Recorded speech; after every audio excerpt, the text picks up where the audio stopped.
மன்னிக்கப்பட முடியாத பாவத்திற்கு கிடைக்கிற தண்டனை சாபம். சாபம். இன்றைக்கு அதற்கு ஒரு சில நிமிடங்கள் தெளிவாய் வேதத்தை கற்றுக்கொள்ள தேவன் கிருபை தருவாராக. அனைவரும் எடுத்துக்கொள்ளுங்கள். 1 சாமுவேலின் புஸ்தகம். 1 சாமுவேலின் புஸ்தகம். தேவ மனிதனாகிய சாமுவேல் ஊழியத்திற்கு வந்த அந்த நாட்களில் இஸ்ரவேலுக்கு பிரதான ஆசாரியராக இருந்த ஏலியின் குடும்பத்தில் நடந்த சில சம்பவங்கள் இன்றைக்கும் நமக்கு முன்னே பிரதானமாய் கற்றுக்கொள்வதற்கும் அறிந்து கொள்ளுவதற்கும் மிக காரணமாய் இருந்து வருகிற ஒரு நிகழ்வு. இன்றைக்கு இந்த செய்தியை கேட்கிற எல்லாருக்கும் சொல்லுகிறேன், வழிகளில் நின்று பூர்வ பாதை எது என்று கேட்டு அதை விசாரித்து நல்வழி எதுவோ என்று பார்த்து அதிலே நடவுங்கள்.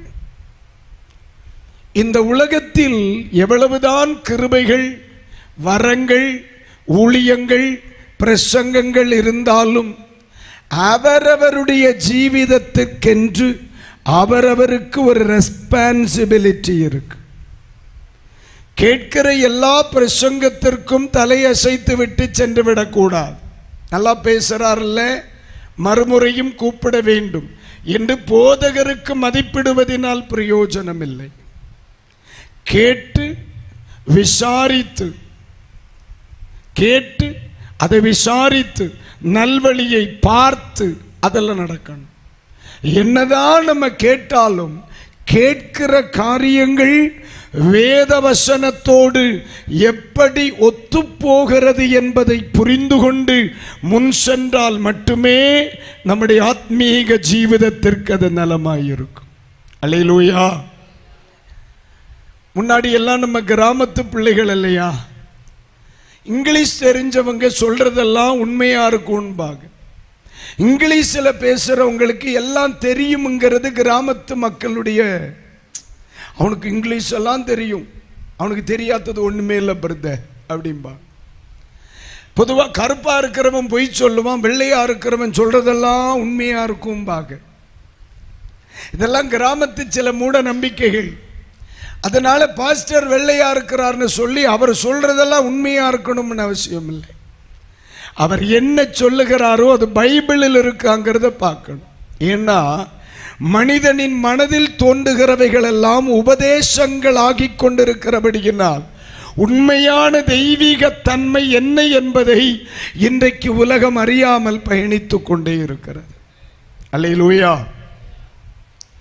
பல வருடங்களுக்கு முன்னே என்னை ஆண்டவர் ஊழியத்திற்கு அழைத்த பொழுது, என்னை வெளி ஊழியத்திற்கு நான் உன்னை அனுப்புவேன் என்று சொல்லி ஆண்டவர் என்னிடத்தில் சொன்னார்.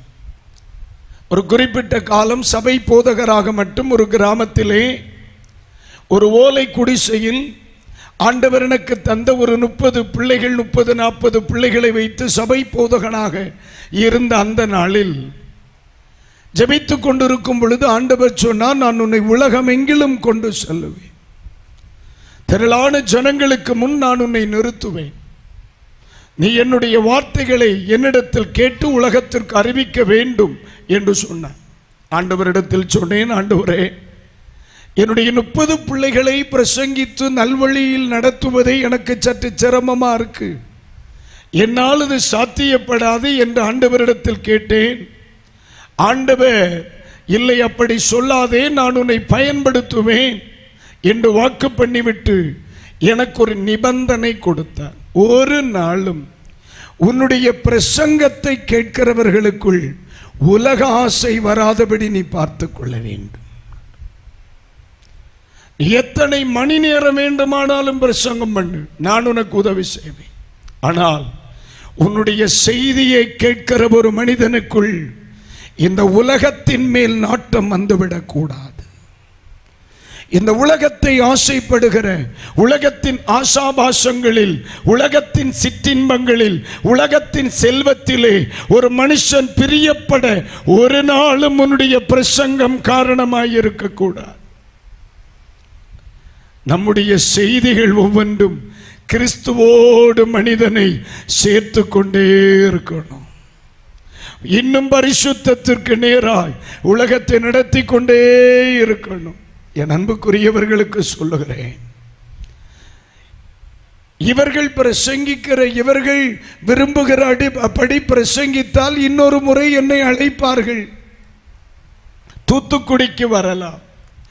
ஆனால் அவர் விரும்புகிறபடி பிரசங்கித்தால் அவர் என்னை அழைப்பார், பரலோகத்திற்கு வரலாம். எது நல்லது? எது ஆளச் சிறந்தது? இன்னொரு முறை கன்வென்ஷனுக்கு தூத்துக்குடிக்கு வருவதா, அல்லது எக்கால சத்தம் கேட்கும் பொழுது இயேசு இருக்கிற நித்திய ராஜ்யத்திற்கு செல்வதா? தூத்துக்குடி வந்து நரகத்திற்கு போவதை விட இனி ஒரு நாள் வராமல் பரலோகத்திற்கு போவது ஆளச் சிறந்தது. ஆகையால் அமீன், ஸ்தோத்திரம், கேட்டாலும் சரி கேட்காவிட்டாலும் சரி திருவசனத்தை பிரசங்கிக்க வேண்டியது என் மேல் விழுந்த கடமை. ஆனால் இன்றைக்கு ராத்திரி இந்த வசனத்தை கேட்டு வெளியே செல்கிறவர்களுடைய வாழ்க்கை மாறும் என்று எனக்கு தெரியும். காரணம், நான் பிரசங்கிப்பது கட்டுக்கதை அல்ல, ராஜாதி ராஜாவினுடைய சத்திய வசனம். அது ஒரு நாளும் வெறுமையாய் திரும்புவதில்லை. அது அனுப்புகிற காரியம் வாய்க்கும்படி ஆகும். அது புசிக்கிறவனுக்கு ஆகாரத்தையும் விதைக்கிறவனுக்கு விதையை கொடுக்காமல் திரும்புவது இல்லை, இல்லை, இல்லை. ஆமை. சாமுவேலை தேவன் ஊழியத்திற்கென்று வேறு பிரிக்கும் நாட்களில் ஏலி என்று சொல்லுகிற ஒரு தேவ மனிதர் ஒருவர் இஸ்ரவேலுக்கு பிரதான ஆசாரியனாக இருக்கிறார்.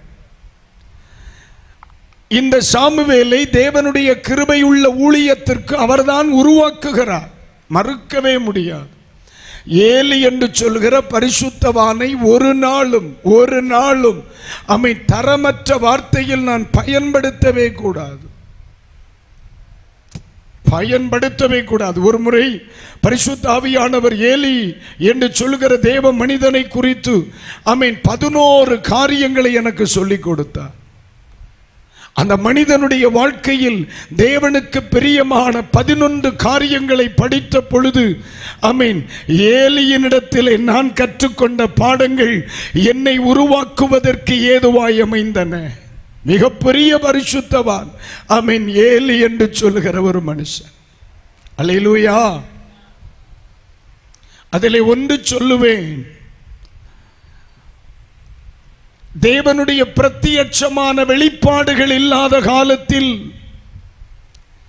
அவர் உயிர் வாழ்ந்து கொண்டிருந்தாலும் சாமுவேல் கேட்டது தெய்வ சத்தம் என்பதை சரியாக அடையாளம் கண்டு தேவனுடைய சத்தத்திற்கு நேராய் சாமுவேலை சரியாய் நடத்தின மனிதன்.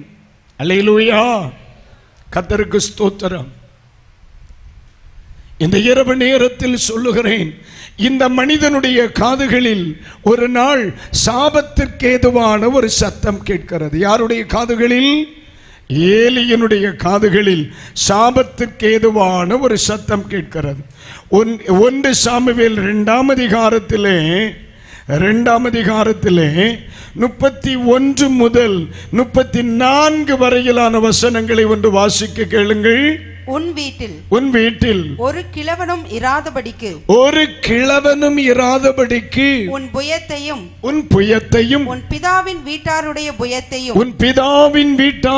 புயத்தையும் நான் தரித்து போடும் நாட்கள் வரும். இஸ்ரவேலுக்கு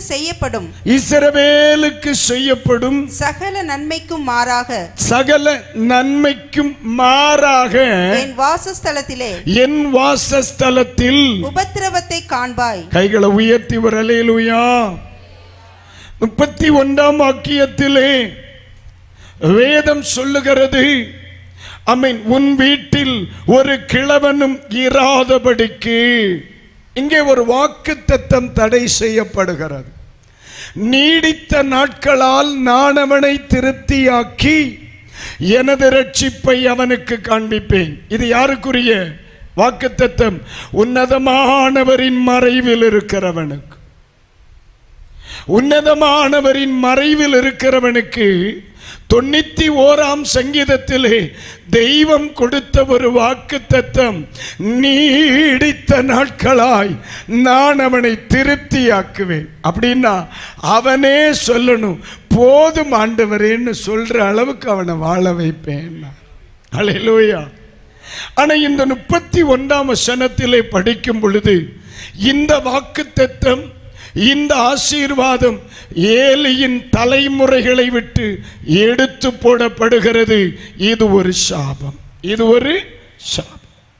32ஆம் வசனத்திலே வரும் பொழுது அவர்களை என் ஜெப வீட்டில் கொண்டு வந்து அவர்களை நான் மகிழ பண்ணுவேன் அப்படின்னா பைபிள் என்ன சொல்லுது? அவர்களை என் ஜெப வீட்டில் கொண்டு வந்து அவர்களை மகிழ பண்ணுவேன்.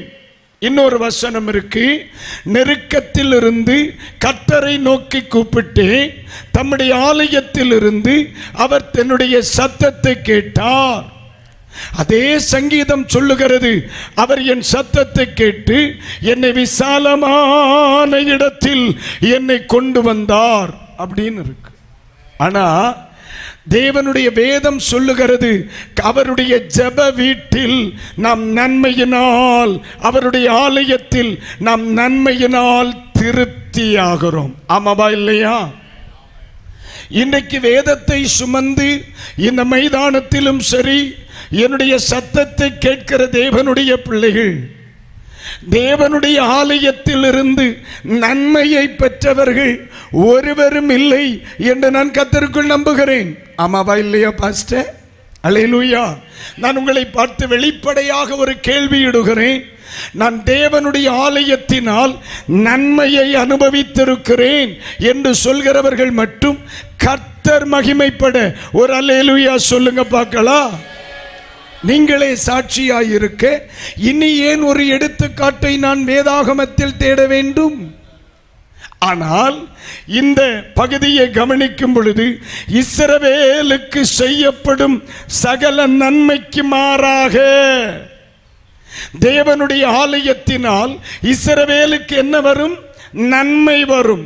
ஆனால் ஏலியின் குடும்பத்திலே அவர்களுக்கு வரும் நன்மைக்கு மாறாக பைபிள் என்ன சொல்லப்பட்டிருக்கிறது? அமை என் வாசஸ்தலத்திலே உபத்திரவத்தை காண்பாய். இதை விட கொடுமையான ஒரு சாபம் இருக்காங்க? அல்லேலூயா. ஐயா, உலகத்தில் வேதனைன்ட்டு ஆலயத்தில் போனேன், உலகத்தில் கண்ணீர்ன்ட்டு ஆலயத்தில் போனேன், உலகத்தில் பிரச்சனைன்னு சொல்லி ஆலயத்தில் போனேன், உலகத்தில் நெருக்கம், பாடுகள், அவமானம், பிரச்சனை, இப்ப ஆலயத்தில் போய் எனக்கு ஆறுதல் உண்டாக தேடுகிறேன். ஆனா இங்கே உலகத்தில் எந்த இடத்தில் ஆறுதல் கிடைக்கணுமோ அந்த இடத்திலே ஏலியின் குடும்பத்திற்கு என்ன இருக்கிறாம்? உபத்திரவம் இருக்கிறதாம். என இதை விட ஒரு மனுஷனுக்கு வேதனை வேணுமா?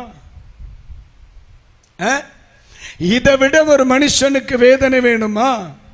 சொல்லுகிற வார்த்தையை நீங்க கவனிக்கணும். உலகத்திலே வேதனைகள் வரும் பொழுது ஓடி செல்லுகிற இடம் தேவனுடைய ஆலயம்.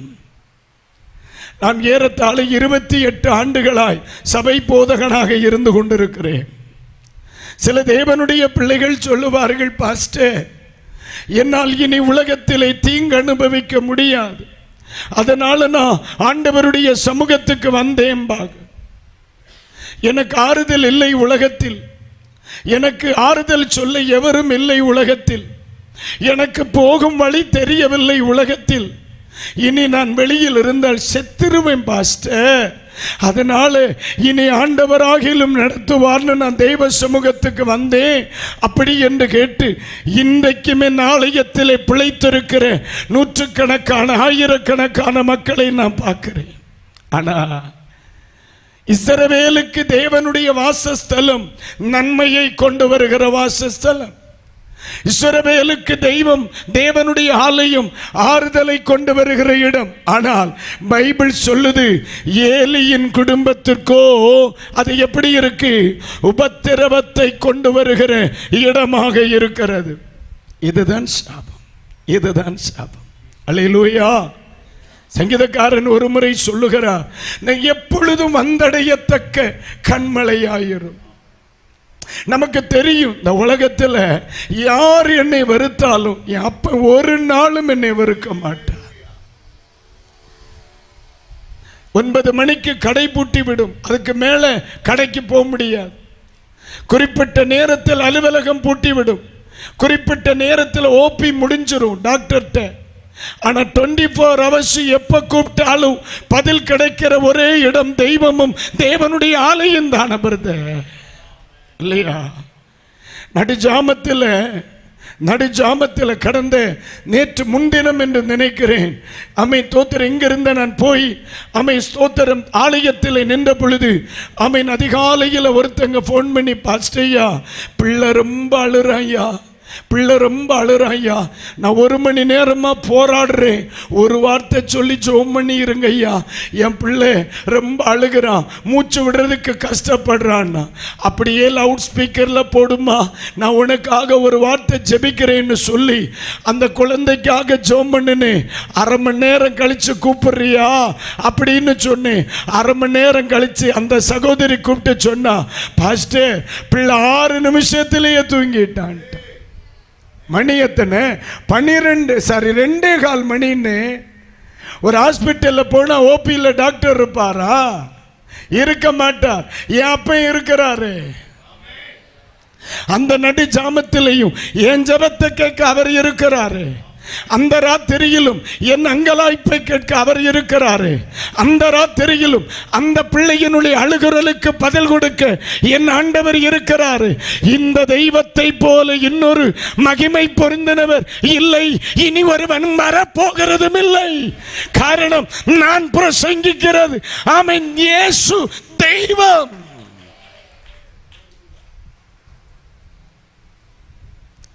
வேதம் சொல்லுது, எந்த இடத்திலே ஆறுதல் வரணுமோ அந்த இடம் இவருக்கு எப்படி இருக்கிறது? உபத்திரவமா இருக்கு. எவ்வளவு கொடுமை! என்ன சாபம்! இதுதான் சாபம். அடுத்த வசனத்தை தொடர்ந்து படிக்கலாமா? வாசிங்க. ஒருபோதும் உன் வீட்டில் ஒரு கிழவனும் இருப்பது இல்லை. என் பலிபீடத்தில் சேவிக்க நான் உன் சந்ததியில் நிர்மூலமாக்காதவர்களோ. எப்படிங்க நிர்மூலமாக்காதவர்களோ? யாரு அந்த வார்த்தையை ஒரு நிமிஷம் கூட எல்லாரும் கையில பைபிள் வச்சிருக்கீங்களானே? தேங்க்யூ. உங்களுக்கு கொஞ்சம் இருட்டா இருக்கும்னு நினைக்கிறேன், முடிஞ்சா ட்ரை பண்ணுங்க. அந்த வார்த்தையை சொல், என் பலிபீடத்தில் சேவிக்க நான் உன் சந்ததியில் நிர்மூலம் ஆக்காதவர்களோ. அப்ப நிர்மூலம் யாரால்? எந்த இடத்திலிருந்து ஆறுதல் வரணுமோ, எந்த இடத்திலிருந்து பாதுகாக்க வரணுமோ அந்த இடத்திலிருந்து என்ன வருது? அழிவு, நிர்மூலம் வருதுனே. சாபம் எங்க கொண்டு வந்து விடுது பார். உலகத்தில் ஆபத்து வரும்போது யாரிடத்துல போய் அடிபணியணுமோ அந்த இடத்துல எனக்கு ஆபத்து இருக்கு பிரதர், இல்லையா? இதுதாங்க சாபம், இதுதான் சாபம். தொடர்ந்து படிங்க, நேரம் இல்லை என்று. உன் கண்களை பூத்து போக பண்ணவும், உன் கண்களை பூத்து போக பண்ணவும், உன் ஆத்துமாவை வேதனைப்படுத்தவும் வைக்கப்படுவார்கள். உன் வம்சத்தில் உள்ள யாவரும் வாழ வயதிலே சாவார்கள். கைகளை உயர்த்தி ஒரு அல்லேலூயா சொல்லுங்க. அதோட முடியல. அடுத்து ஒப்பனியும் பிரகாசு என்றும் உன்னுடைய 2 குமாரர் மேலும் வருவதே உனக்கு அடையாளமாய் இருக்கும். அவர்கள் இருவரும் ஒரே நாளில் என்ன செய்வார்கள்? போச்சு. இந்த வேதனை இதற்கு காரணம் என்ன? இதோட முடியல. எல்லா பிரச்சனைகளும் ஜெபத்தினால் முடிவுக்கு வராது.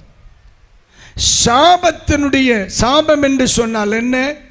மன்னிக்கப்பட முடியாத பாவத்திற்கு வரும் தண்டனை சாபம். இந்த இடத்திலே ஏலியின் குடும்பத்திற்கு கிடைத்தது மன்னிப்படைய முடியாத தண்டனை. அதனாலதான் 3 அதிகாரம் 14 வசனத்தில் ஆமென் தோத்திரம்.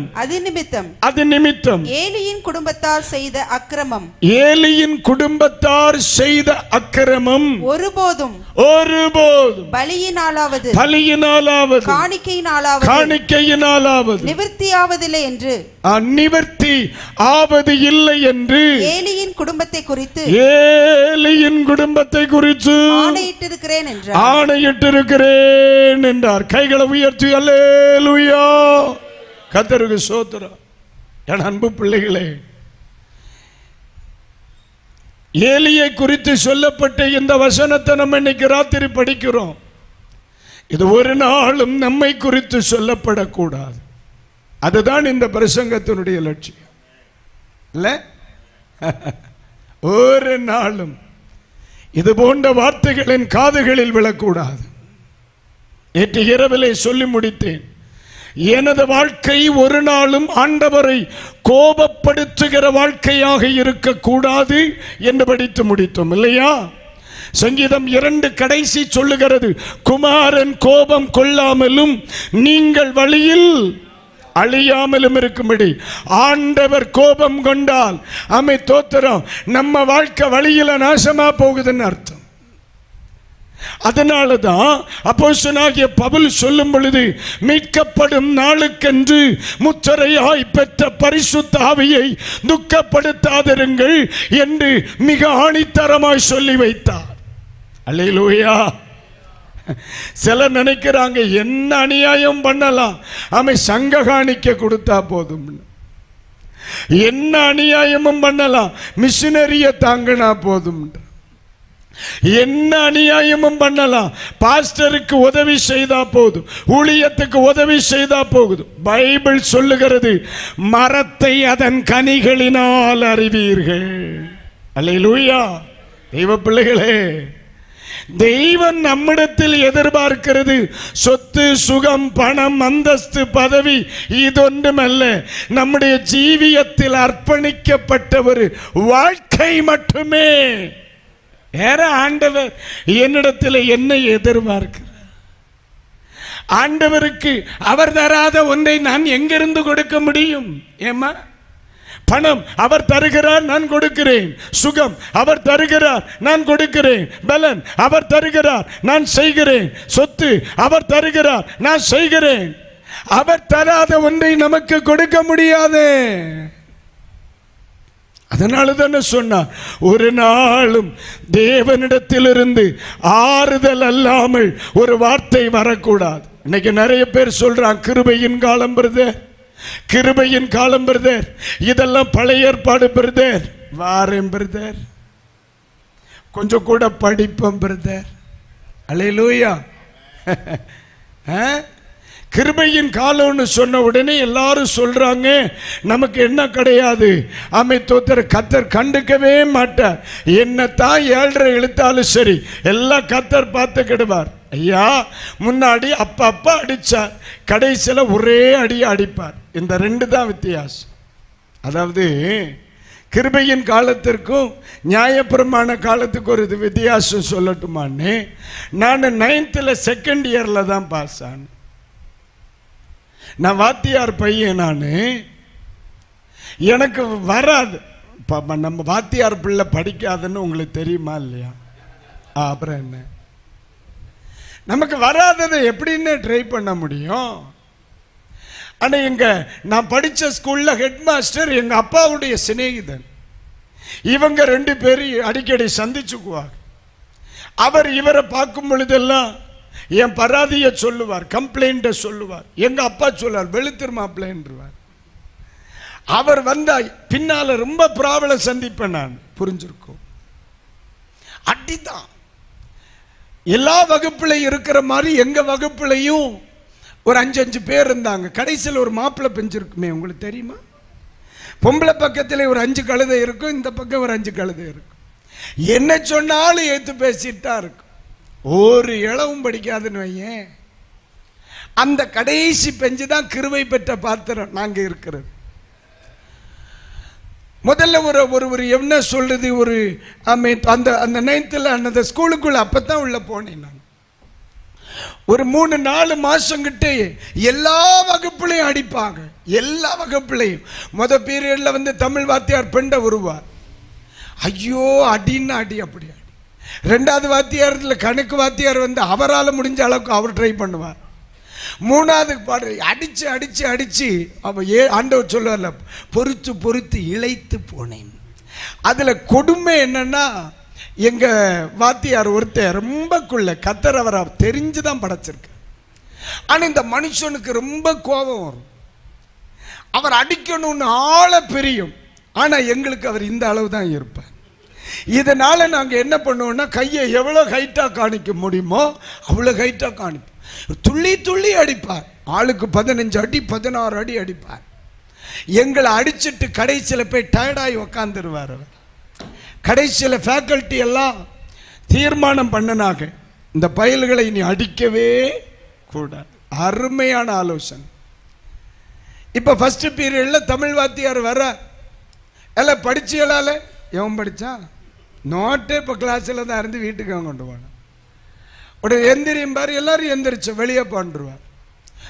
ஃபர்ஸ்ட் பீரியட்ல வெளியே, 2வது வகுப்பில் வெளியே, 3வது போக்குவரத்துமா இருப்போம். படிக்கிற பசங்க பூரா உள்ள கிடந்து அடி வாங்குவானுங்க. நாங்க வெளியே காத்தோட்டமா நிற்போம். அடியே கிடையாது. கிருபை பெற்ற பாத்திரங்க அவ்வளவு மகிமையா இருக்கும். உள்ள போட்டு பெண்ட உருவார். எங்களுக்கு 9th தங்கப்பன் அப்படின்னு சொல்லி ஒரு நண்பன், அவனை சொல்லி செய்தார்களோ இல்லை என்ன நடந்துன்னு தெரியல, அப்படி இருக்குங்க படிக்கிறது. புக்கில் இருக்கிற மாதிரியே அவன் எழுதுவான். ஒரு நாள் ஒரு மார்க்கு குறைஞ்சிட்டான். வாத்தியார் பெண்ட உருவிட்டார். அட்டி 99 எடுத்தவனுக்கு அட்டி, 13 எடுத்தவன் வெளியே காத்தோட்டமா நிற்கிறான். அப்ப நாங்க இங்க இருந்து சொல்றேன், 99 எடுத்துட்டு பாடுபடுறடா, 13 எடுத்துட்டு எவ்வளவு லகுவாய் நிக்கிறோம் அப்படின்னு சந்தோஷப்பட்டேன். கடைசியில் பார்த்தீங்கன்னா அதுக்கு பிறகு ஒரு 5 மாசம் அடியே இல்லைனே. கடைசியில் பரீட்சை முடிஞ்சிச்சு. ரிசல்ட் வந்தப்ப தான் தெரிஞ்சது, அந்த பிட் பேப்பர்ல கீழே எங்க பேர் இல்லை. இதுதான் கிருபையின் காலம். அதாவது பழைய ஏற்பாட்டில் அப்பப்ப கூப்பிட்டு உதைச்சாங்க. புதிய ஏற்பாட்டு காலத்தில் அப்படி இல்லை, உதைக்கவே மாட்டாங்க. அநியாயம் செய்தானா செக்ரட்டரியார் பரவாயில்ல, வேசித்தனம் பண்ணியா செக்ரட்டரியார் பரவாயில்ல, விபச்சாரம் பண்ணினியா செக்ரட்டரியார் பரவாயில்ல, ஆமீன், அநியாய வட்டிக்கு கொடுத்த பணம் சம்பாதிக்கிறியா செக்ரட்டரியார் பரவாயில்ல. ஆண்டவர் எதுவுமே கண்டுக்கிட மாட்டார். கடைசியில் இந்த ரிசல்ட் வரும்பொழுது சொல்லுவார், தம்பி நீ ஆளு செக்ரட்டரி தான், ஆனா பேர் இல்லை ராஜா, இல்லையா? அதுதான் கிருபையின் காலம். சிலர் என்ன நினைக்கிறாங்க, கிருபையின் காலத்தில் ஆமென் ஆண்டவர் கண்டுக்கவே மாட்டார் நினைக்காதீங்க. பைபிள் சொல்லுது, எல்லாம் ஞாபக புஸ்தகம் என்று சொல்லுகிற ஒரு புஸ்தகத்திலே அடி பிறழாமல் எழுதப்படுகிறது. அடி அதனால தானே பைபிள் சொல்லுது, 2 பேர் ஒருவரை ஒருவர் பேசிக் கொள்ளுவார்கள், கர்த்தர் என்ன செய்வாராம், கவனித்து கேட்பார். எதுக்கு? அடுத்த பாயிண்ட் உனக்கு சொல்லித்தரவா? எல்லாம் எழுதி வச்சிருப்பார். தங்கராஜ் என்று சொல்ல இந்த மனிதன், செல்வராஜ் என்று சொல்லுகிற இந்த மனிதனை தவறக்குறைவாக நேற்று மாலை 8:30 அளவில் பேசினான். அங்கு எழுதி வச்சிருப்பார். சிக்கனா சிங்காரம், இதுக்கு நியாயப்பிரமாணம் பரவாயில்லையுமே. அப்ப கூப்பிட்டு அடிய வெளுத்தார். அம்மை தோத்துறோம். ஆனா கிருபையின் காலத்தில் எவ்வளவு லோடு இருக்குன்னே நமக்கு தெரியலனே. கிருபையா கர்த்தர் மன்னித்து நடத்துகிறார். அதனால தான் சொல்றேன், ஒவ்வொரு தேவனுடைய பிள்ளைகளும் ரட்சிப்பிலே நிலைத்திருக்க சொல்லுகிறேன். காரணம் என்ன? கிருபையின் காலத்தில் என்னுடைய மீறுதல் எனக்கு தெரியாது, என்னுடைய கீழ்ப்படியாமை எனக்கு தெரியாது, என்னுடைய கோபம் எனக்கு தெரியாது, என்னுடைய தவறுதலின் எண்ணிக்கை எனக்கு தெரியாது. ஆனால் ஒரு நாள் ஆமென் தோத்திரம் வரும், என்னுடைய பெயர் இல்லை என்று சொல்லி கைவிடப்பட்டு நிற்கிற ஒரு நிலை வராத படிக்கு இன்றைக்கு ராத்திரியில் பரிசுத்த ஆவியானவர் சொல்லுகிறார், சாபத்தை குறித்து ஏன் பேசுகிறேன் தெரியுமா? என்னுடைய சத்தத்தை கேட்கிற எந்த மனுஷன் குடும்பத்திலும் இது வரக்கூடாது என்பதற்காக. அல்லேலூயா, அல்லேலூயா. இப்போ ஏலியினிடத்தில் சொல்லு, எந்த காலத்திலையும் பலியினாலாகிலும் காணிக்கையினாலாகிலும் இந்த சாபம் என்ன செய்வதில்லை, நிவர்த்தி ஆவதில்லை அப்படின்னு. இப்ப என்ன பிரச்சனை நீங்க கேட்கலாம், இதற்கு காரணம் என்ன பாஸ்டர்? 2ஆம் அதிகாரம் 12ஆம் வசனத்தை படிங்க. 2ஆம் அதிகாரம் 12ஆம் வசனம். ஏலியின் குமாரர், ஏலியின் குமாரர் பேலியாளின் மக்களாய் இருந்தார்கள், பேலியாளின் மக்களாய் இருந்தார்கள். அவர்கள் கர்த்தரை அறியவில்லை. கைகளை உயர்த்தி வரலேலூயா. பைபிள் சொல்லுது ஏலியின் குமாரர். பைபிள் சொல்லுது ஆமென், ஆசாரியர்களின் குமாரர், ஊழியக்காரனின் பிள்ளைகள், தேவனுடைய சமூகத்தில் வளர்க்கப்படுகிறவர்கள், பெயரளவில் தெய்வத்தை அறிந்தவன். ஆனால் பைபிள் சொல்லுது அவர்களோ தேவனை அறியாதவர்களாக இருந்தார்கள். கிறிஸ்தவன் என்று சொல்கிற போர்வைக்குள் வாழ்ந்துவிட்டு தேவனுடைய சத்தியத்தையும் ரட்சிப்பையும் சமாதானத்தையும் பயபக்தியையும் பரிசுத்த ஜீவிதத்தையும் தேவ கிருபைகளுக்கு அடுத்த காரியத்தை அறியாமல் வாழ்கிறவர்களுக்கு சொல்லுகிறேன், இன்னியும் தொடரக்கூடாது. காரணம், இப்படி வாழ்ந்து நாசமாய் போனவர்கள் நமக்கு முன்னே வாழ்ந்திருக்கிறார்கள். அல்லேலூயா, அல்லேலூயா. பெருமையாய் ஆலயத்திற்கு செல்வதும் கடமைக்காய் கர்த்தரை தேடுவதோடு வாழ்க்கை முடிந்துவிட்டது என்று நினைத்துக் கொள்ளக்கூடாது.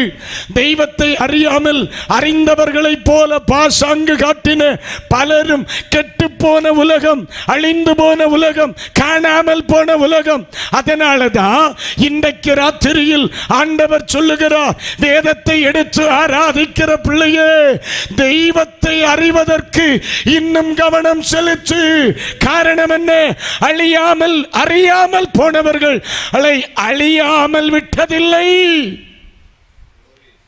ஆமென் சொல்லுங்க. அல்லேலூயா. அப்போஸ்தலனாகிய பவுல் பிலிப்பிய திருச்சபைக்கு திருச்சபைக்கு அவர் கடிதம் எழுதும் பொழுது சொல்லுவார், எனக்கு லாபமாய் இருந்த எல்லாவற்றையும் நான் என்ன செய்திருக்கிறேன், குப்பையா நினைக்கிறேன், அற்பமா நினைக்கிறேன்.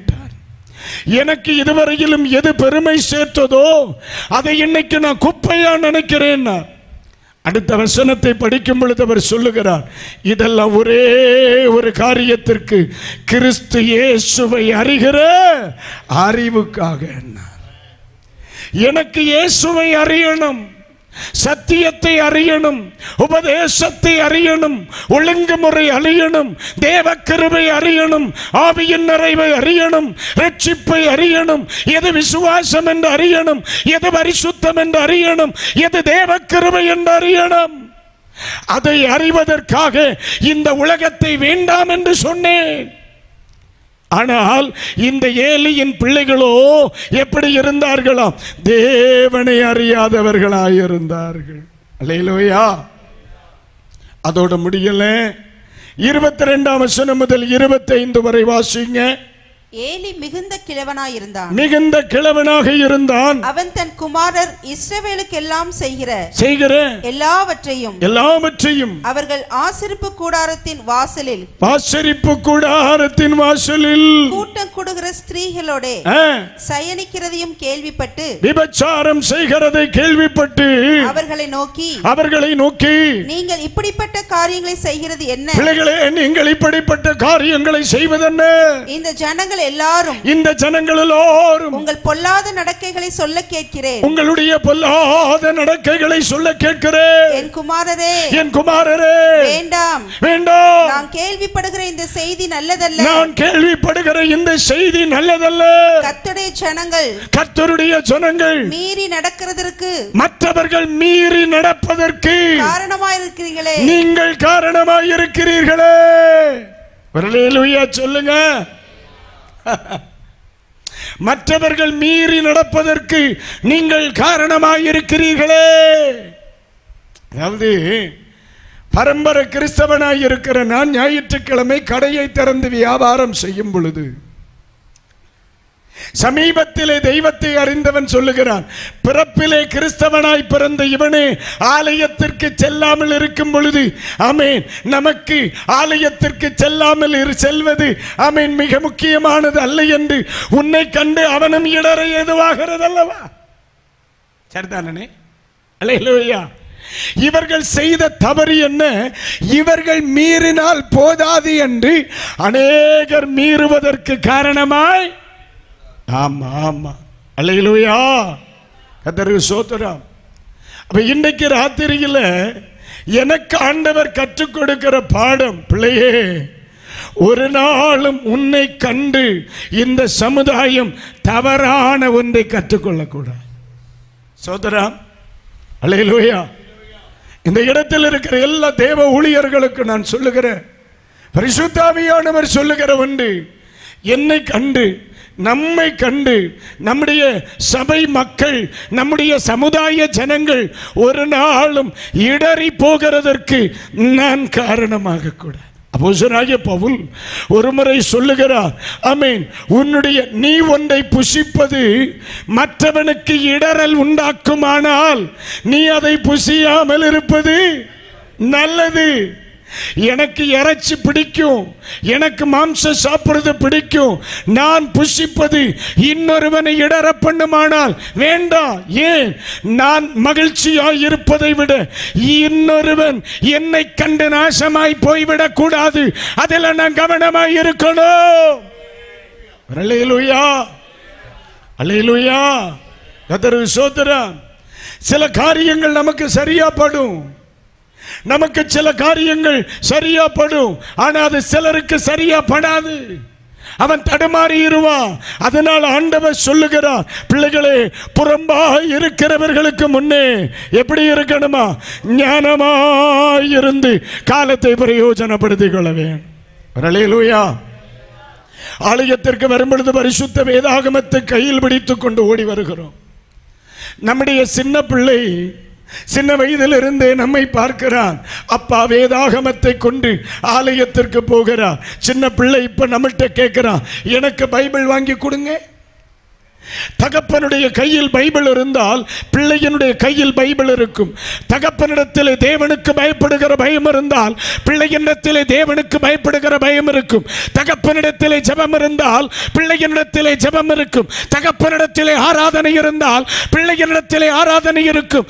தெய்வத்தை ஜனத்தை நடத்துகிற ஒருவனுக்கு தெய்வ சத்தியத்தை குறித்த அறிவு இருக்குமானால் சபைக்கு அறிவு இருக்கும். அல்லேலூயா, பிரைஸ் அல்லாஹ். இன்னைக்கு ராத்திரி நான் தீர்மானிக்கணும், ஒரு நாளும் இன்னொருவன் இடறுவதற்கு நான் காரணமாய் இருக்கக்கூடாது. அல்லேலூயா. இந்த செய்தியை கேட்கிறவர்களுக்கு எத்தனை பேருக்கு என்னோடு கூட இந்த இரவு ஜெபிக்க முடியும்?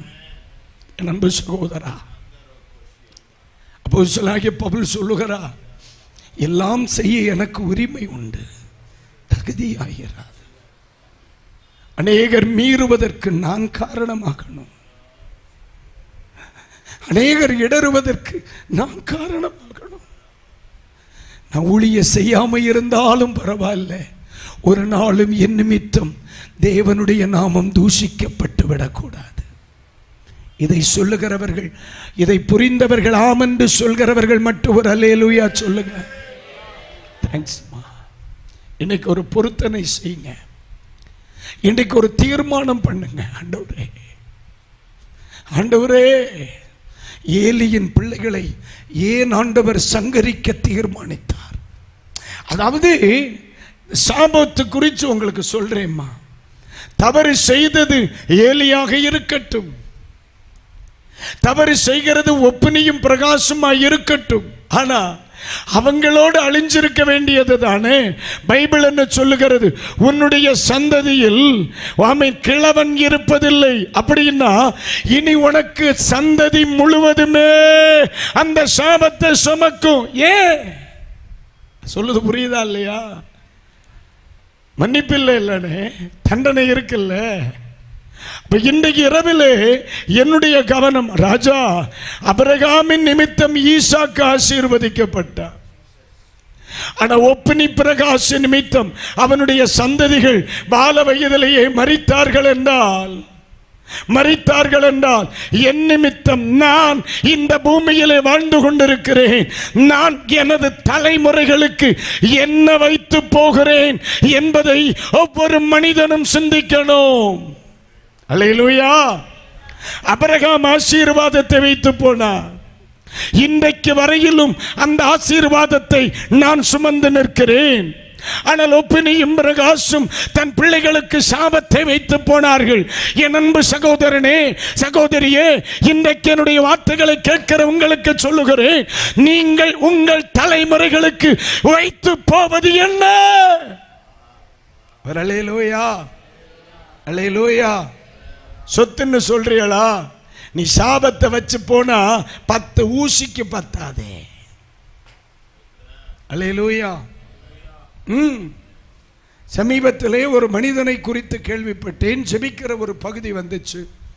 ஒரு இன்ஜெக்ஷன் போடணுமா 43 44 லட்சமோ பாஸ்டர்யா, ஒரு இன்ஜெக்ஷன்.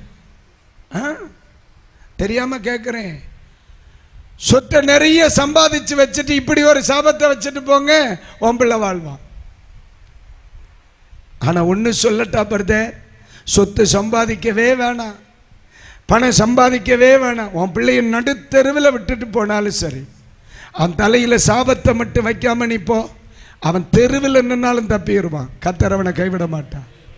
ஏன் தெரியுமா? நீதிமான் கைவிடப்பட்டதும் நீதிமானுடைய சந்ததி அப்பத்துணிக்கைக்கு இறந்ததையும் நான் கண்டதில்லை. என்ன அழகா சொல்ற. நான் பாலனாக இருந்தேன், இப்பொழுது முதிர் வயதானேன். நான் சின்ன வயசுல இருந்தேன், இப்ப எனக்கு வயசாயிருச்சு.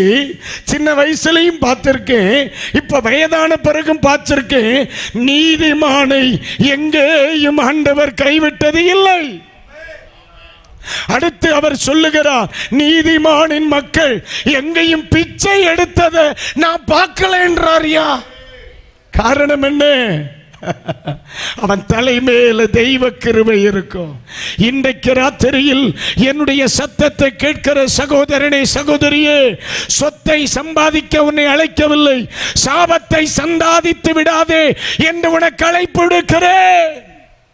கைகளை உயர்த்துவர். அல்லேலூயா சொல்லுங்க. அல்லேலூயா, அல்லேலூயா. கர்த்தருக்கு ஸ்தோத்திரம் உண்டாயிற்று. நேரம் சரியாக காணுமே 8 மணி 55 நிமிஷம். ஒரு நிமிஷம் எந்திரிப்போமா? கர்த்தருக்கு ஸ்தோத்திரம். எந்திரிங்க.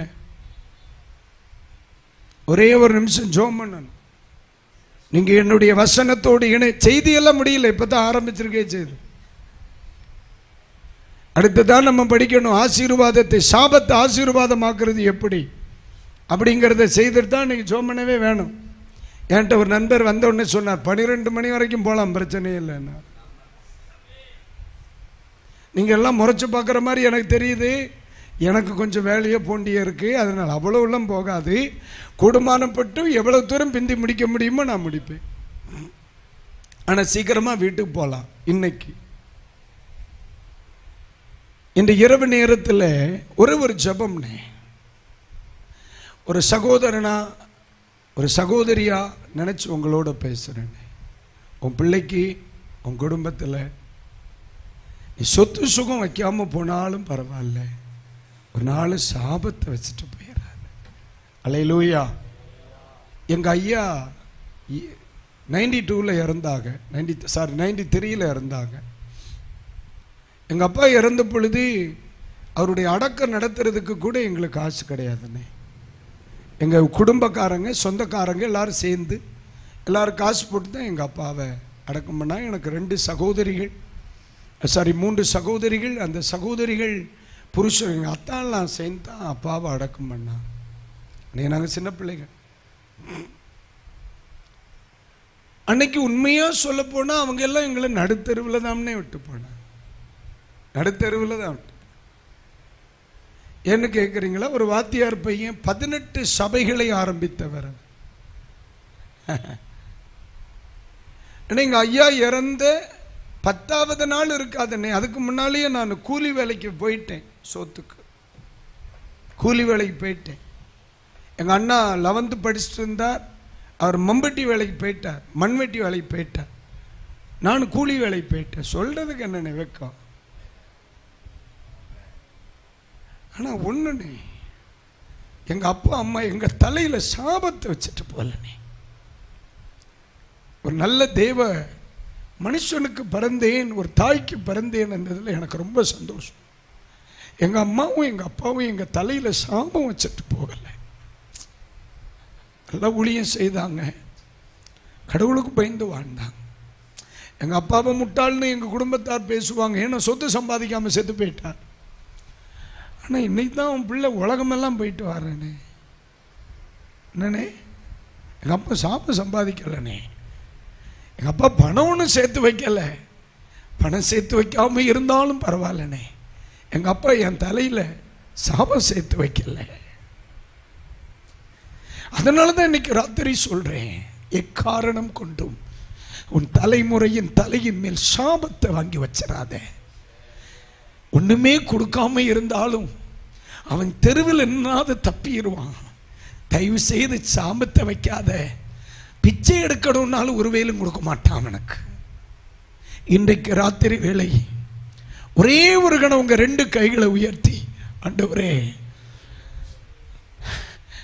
என் தலைமுறைகளுக்கு ஆசீர்வாதமான ஒரு தகப்பனாய் ஒரு தாயாய் வாழ எனக்கு உதவி செய்யுங்க ஆண்டவரே.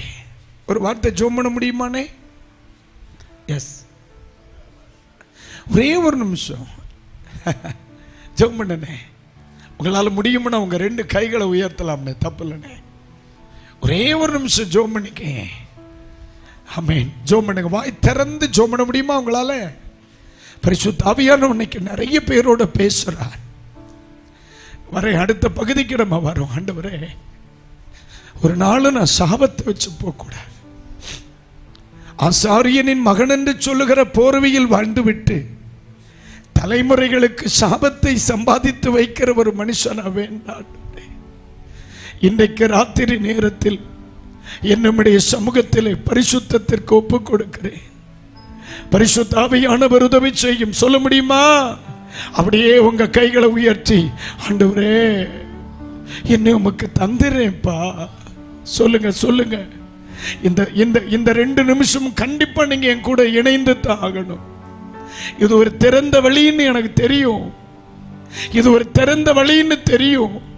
ஆனாலும் ஆண்டவர் சொல்லுகிறார், சொல்லியா இவர்களை விட்டு தலைமுறைகளுக்கு சாபம் கடக்க கூடாது. கடக்க கூடாதியா, கடக்க கூடாதியா. ஹல்லேலூயா. எத்தனை பேர் ஆண்டவருடைய சமூகத்தில் ஜெபிக்கிறீங்க?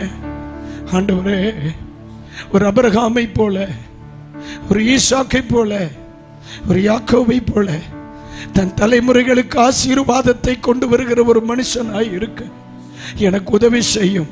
உங்களால முடியும்னா ஒரு சொட்டு கண்ணீர் இந்த நிலத்தில் உங்களால ஊத்த முடியுமாக்கா? அன்னை ஒரு சொட்டு கண்ணீர் இன்னைக்கு ஆண்டவரே, இந்த ராத்திரியுடைய வசனத்தை கேட்கிற நான் அடுத்த தலைமுறைகளுக்கு சாபமாய் இருக்க விரும்பல.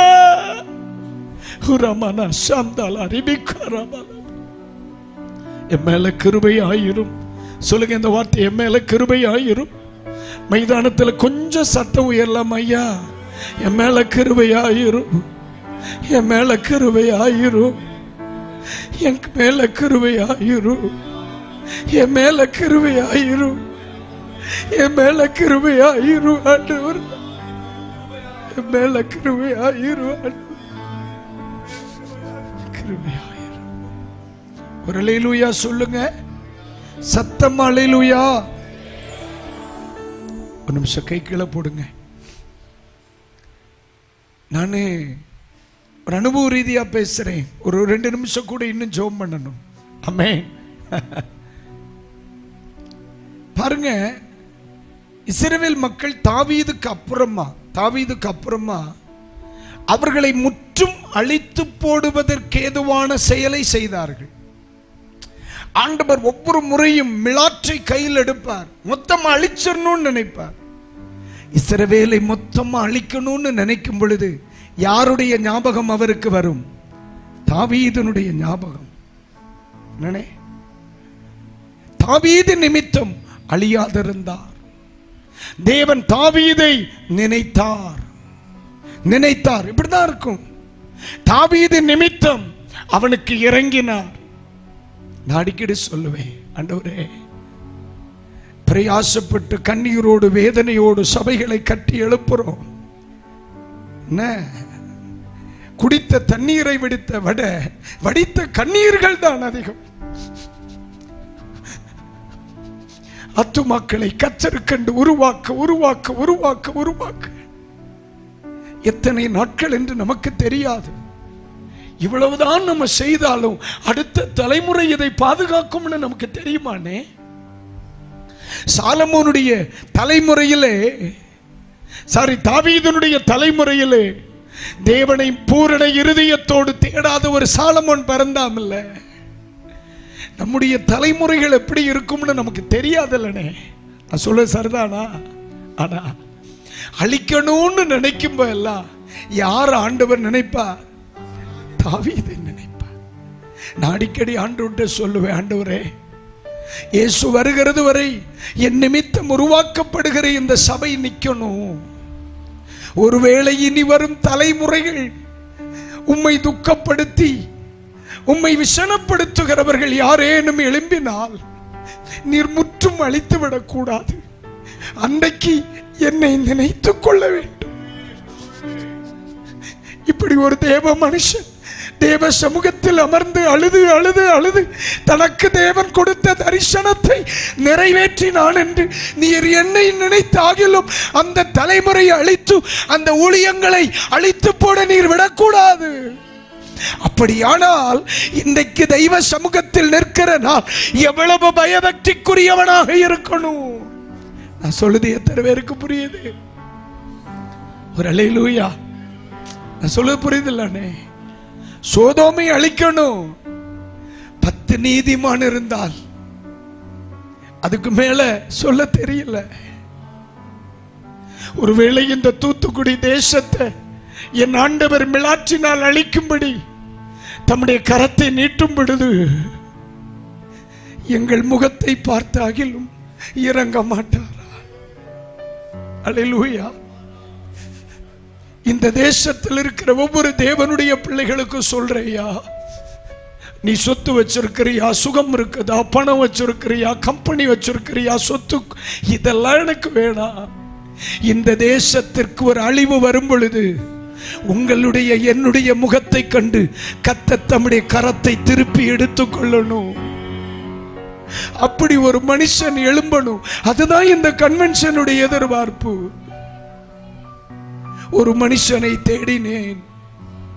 ஆண்டவருடைய ஏக்கம் இது. ஒரு மனுஷனை தேடினேன். இன்னைக்கு ராத்திரி வேளை கர்த்தருடைய ஆவியானவர் சொல்லுகிறார், அந்த ஒரு மனிதன் ஏன் நீங்களாய் இருக்கக்கூடாது? இன்னைக்கு ராத்திரி எத்தனை பேர் சொல்ல முடியும், ஆண்டவரே, நான் சாபத்தை சுமக்கிறவன் அல்ல, எங்கள் பிதாக்களின் சாபத்தை எங்களை விட்டு எங்கள் தலைமுறைகளுக்கு கடத்தி விடாத ஒரு தலைமுறையாய் தேவனுக்காக எழும்பும்படி இன்றைக்கு ராத்திரியில் என்னை ஆண்டவருக்கு அர்ப்பணித்து விடுகிறார். அல்லேலூயா. எத்தனை பேர் ஆமென் சொல்ல முடியும்? அல்லேலூயா. அம்மே, எத்தனை பேர் அப்படி ஆசைப்படுறீங்க? உங்க வலது கரத்தை உயர்த்துங்க. தேங்க்ஸ் பா. இந்த 3 நாள் கண்ணீர் வடித்து இந்த 3 நாள் நாம் பிரசங்கம் பண்ணினது வீணா போகல. நீ கன்வென்ஷன் வச்சது வீணா போகலனே. அல்லேலூயா. கைகளை பார்த்தீங்களா? இப்ப 2 கைகளை உயர்த்தி, ஆண்டவரே, நான் இருக்கிறேன் ஆண்டவரே.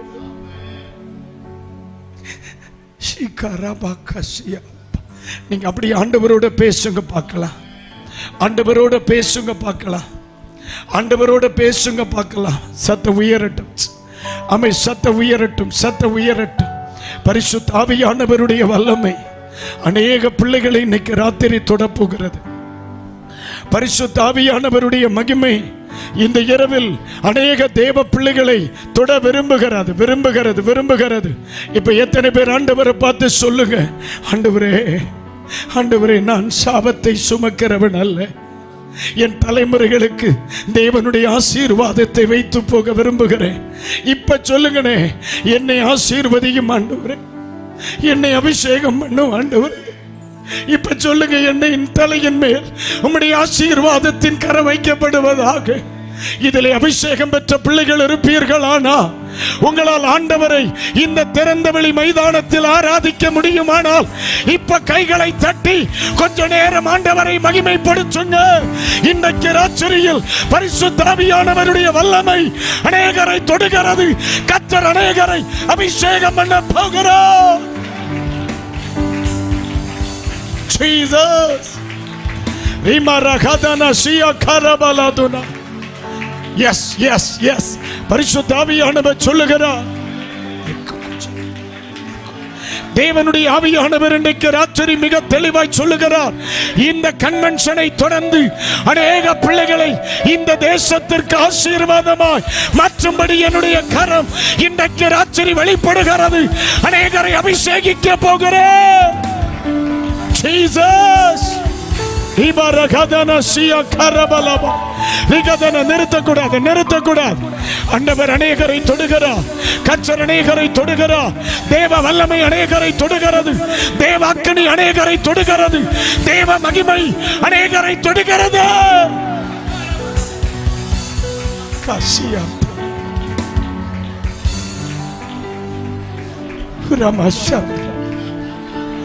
இந்த தூத்துக்குடி தேசத்துக்கு உங்க குடும்பம் ஒரு பெரிய பாதுகாப்பின் அரண் தெரியுமா?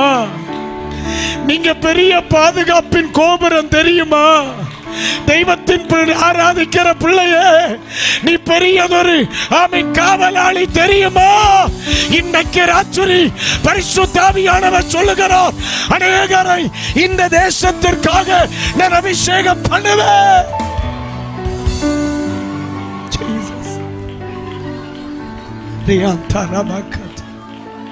Hallelujah. Hallelujah. எத்தனை பேர் ஆமீன் சொல்லுவீங்க? இந்த மைதானத்தில் கொஞ்சம் கூட சத்தை எதிர்பார்க்கிறோம்னே ஹல்லேலூயா சொல்ல முடியுமா? தேசம் அறிய ஆர்ப்பரிப்பவர் ஹல்லேலூயா சொல்லுங்க பார்க்கலாம். ஹல்லேலூயா. ஆமென். ஓங்கிய கர்த்தரின் கரம் உங்க முகத்தை பார்க்கும் பொழுது திரும்பணும்க்கா. ஆமா, நீங்க ஆண்டவர்ட்ட உரிமையோட கேட்கலாம். நான் இருக்கேன்ப்பா இந்த ஊர்ல, நான் இருக்கேன். இந்த தேசம் அழிய கூடாதபடி நான் இருக்கேன். உங்க வலது கரத்தை உயர்த்தி எத்தனை பேருக்கு நான் இருக்கேன்ப்பா, நான் இருக்கேன்ப்பா, நான் இருக்கேன் ஆண்டவரே. ஒரு நிமிஷம் அப்படியே ஜெபம் பண்ணுங்க. அநேகர் தேசத்தில் நடக்க போகிறவைகளை அறியும்படி தேவன் தரிசனம் உள்ளவர்களாக்க போகிறேன். திறந்தவெளி மைதானம். ஆனா இன்னைக்கு ராத்திரி கர்த்தர் அநேகர் அபிஷேகிக்க போகிறார். இன்னைக்கு ஆண்டவர் சொல்லுகிறார், தேசத்திலே சம்பவிக்க போகிறவைகளை முன்னறிந்து கொள்ளும்படியாக இந்த ராத்திரி இந்த கூட்டத்தில் அநேகரை அபிஷேகிக்கிறேன். ஆவியானவர் உங்களை நடத்தினால் கைகளை தட்டி receive பண்ணிக்கிடுங்க. Yes, the mighty Jesus. Yes, Jesus. ஊழியம் செய்கிறவர்களுக்கு சொல்லுகிறேன், ஊழியத்திலே மாற்றம் உண்டாகும்.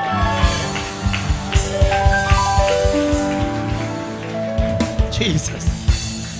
Hallelujah. உரமஷயந்தனா உருவாக்குமே என்னை, உருவாக்குமே. சொல்லுங்க, உருவாக்குமே என்னை, உருவாக்குமே. உங்க ரெண்டு கைகளை உயர்த்தி உருவாக்குமே. எத்தனை ஆமென். உருவாக்குமே.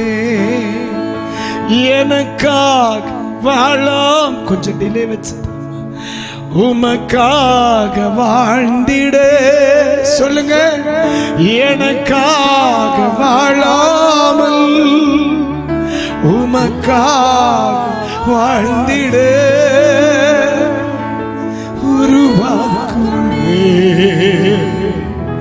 உருவாக்கும். எத்தனை பேர் இந்த வார்த்தையை சொல்ல முடியும்? உருவாக்குமே என்னை, உருவாக்குமே என்னை, தருகிறேன் தருகிறேன் உம் கரத்தில் என்னை படைக்கிறேன் படைக்கிறேன் உம் பாதத்தில் என்னை தருகிறேன் தருகிறேன் உம் கரத்தில் என்னை படைக்கிறேன் படைக்கிறேன் உம் பாதத்தில் உருவாக்குமே என்னை, உருவாக்குமே உருவாக்குமே உருவாக்குமே என்னை, தருகிறேன் தருகிறேன் உம் கரத்தில் என்னை படைக்கிறேன் படைக்கிறேன் உம் பாதத்தில் என்னை தருகிறேன் உம் கரத்தில் என்னை படைக்கிறேன் படைக்கிறேன் உம் பாதத்தில். கைதட்டி உருவாக்குமே உருவாக்குமே உருவாக்குமே உருவாக்குமே.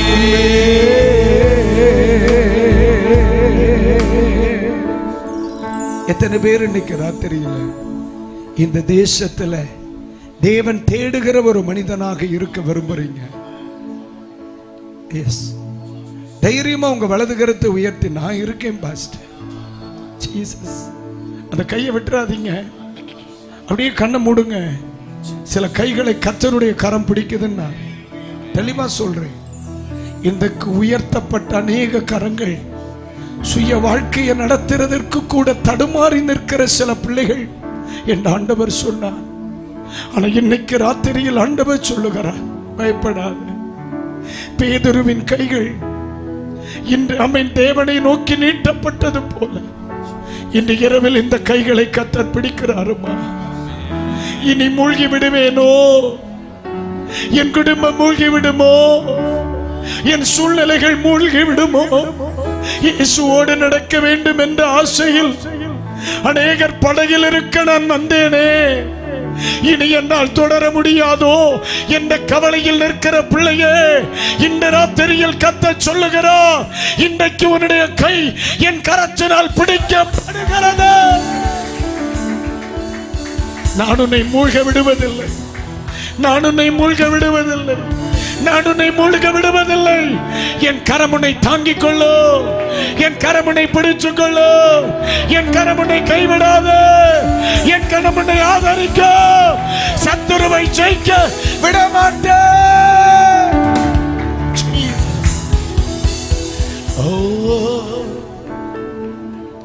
நன்றி. இந்த இரவு நேரத்தில் இன்னும் ஆண்டவர் எங்களோடு பேசும். நம்முடைய கரத்தில் அர்ப்பணிக்கிறோம். இயேசுவின் நாமத்தில் பிதாவே. கைகளை உயர்த்தி ஹல்லேலூயா. Thank you. அமருங்கள்.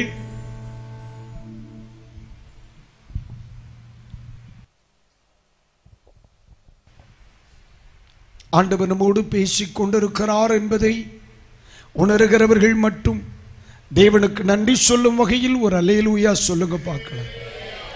அல்லேலூயா. மன்னிக்க முடியாத பாவத்திற்கு கிடைக்கிற தண்டனை சாபம்.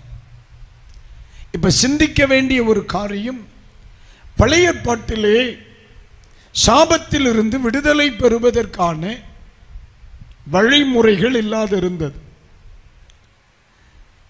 ஆனால் புதிய ஏற்பாட்டின் பரிசுத்த வேதாகமத்தில் நாம் சிந்திக்கும் பொழுது மனிதனை சாபத்தில் இருந்து வெளியே கொண்டு வருகின்ற சில வழிமுறைகளை பரிசுத்த வேதாகமம் மிக தெளிவாக நமக்கு சொல்லுகிறது.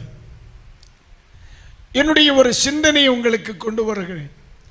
என்னுடைய மூதாதையர்களில் ஒரு 4 தலைமுறைகளுக்கு முன்னே ஒரு மனுஷன் அக்கிரமம் செய்து சாபத்தை வாங்கினான் என்று வைத்து விடுங்கள். அவருக்கு பின் அவருடைய பிள்ளை, அவருக்கு பின் அவருடைய பிள்ளை, அவருக்கு பின் நான். சாபம் 3ஆம் 4ஆம் தலைமுறை மட்டும் இருக்குமா? சாபங்கள் தலைமுறை மட்டும் இருக்குமா? இப்ப எனக்கு தெரியாமலேயே யாரோ ஒருவர் செய்த தவறின் சாபத்தை நான் சுமக்கிறேனா இல்லையா? நான் சொல்றது புரியுதா உங்களுக்கு? தவறு செய்தது யாரு? 2 தலைமுறைக்கு முன்னாடி. ஒண்ணுமே வேண்டாம், நான் சொல்றேன். எக்ஸாம்பிள் சொல்றேன். ஒப்பனியும் பினகாசும் தப்பு பண்ணாங்க. 2 தலைமுறை கழிச்சு பிறக்கிற வாலிபன், ஒரு பிள்ளை வாலிபத்தில் செத்துறான். அவனுக்கு தெரியாது ஏன் சாவு வருதுன்ட்டு. ஆனா மரணம் தொடர்ந்து கொண்டே இருக்கு. எல்லாரும் சொல்றாங்க, ஐயா என் குடும்பத்தில் தொடர்ந்து மரணம் வருதுயா, ஏதோ பிரச்சனை வந்துருச்சு போல. அவனுக்கு தெரியாது இது 2 தலைமுறைக்கு முன்னால ஒருத்தன் வாங்கி வச்சதுன்ட்டு. அநேக குடும்பங்கள் இப்படித்தாங்க, சாபத்தை சுமந்துகிட்டே இருக்கு. என்னுடைய பிதாக்கள் செய்த சாபத்தை நான் சுமக்கிறேன், என்னுடைய பிதாக்கள் செய்த சாபத்தை நான் சுமக்கிறேன் பாங்க சிலர். ஆண்டவர் சொல்லுகிறார், சாபத்தில் இருந்து வெளியே வர சில வழி இருக்கிறது. சாபம் இனி தலையில் இருக்கக்கூடாது, என் குடும்பத்தில் இருக்கக்கூடாது என்று ஒரு மனிதன் நினைத்தால் இன்றைக்கு ராத்திரி இனி சொல்ல போகிற செய்தியை கவனமாய் கேட்க கடவன். அல்லேலூயா, அல்லேலூயா. அநேக காரியங்கள் சொல்ல உண்டு, நேரம் இல்லாதபடியினால் அவைகளை விட்டு நான் அடுத்த நிலைக்கு வந்து விடுகிறேன். சாபத்தை ஆசீர்வாதமாக்கலாம், மாற்றலாம். ஒரு வழி இருக்கு. இது என்னுடைய வாழ்வுக்கு உதவியாய் இருந்தது, உங்களுக்கு பயன்படுமா என்று நான் சொல்லுகிறேன். பயன்படுமானால் கப்புன்னு பிடிச்சுக்கிடுங்க. ஆதியாகமத்தின் புஸ்தகம் 49ஆம் அதிகாரம். ஆதியாகமத்தின் புஸ்தகம் 49ஆம் அதிகாரம். அதனுடைய 5வது வசனமும் 7வது வசனத்திலேயும், ஆதியாகமத்தின் புஸ்தகம் 49ஆம் அதிகாரம் 5வது வசனத்திலும் 7வது வசனத்திலேயும் ஒரு தகப்பன் தன் பிள்ளையை சாப வார்த்தைகள் சொல்லுகிறத பார்க்க முடியும். படிங்க. சிமியோனும் லேவியும் ஏக சகோதரர். எப்படிங்க? ஏக சகோதரர்கள். அவர்களுடைய பட்டயங்கள் கொடுமையின் கருவிகள். உக்கிரமான அவர்கள் கோபமும், உக்கிரமமான அவருடைய கோபமும், கொடுமையான அவர்கள் மூர்க்கமும், கொடுமையான அவர்களுடைய மூர்க்கமும் சபிக்கப்பட கடவது. எப்படிங்க சொல்லுங்க? என்ன செய்யணுமா? யாரு சொல்ற? அபிரகாமின் தேவன், அவர் ஈசாக்கின் தேவன், யாக்கோபின் தேவன், அவர் நம்முடைய தெய்வம். அப்படி பாடுறோம்ல, அந்த யாக்கோப்பு பார்த்த பார்வைதான்.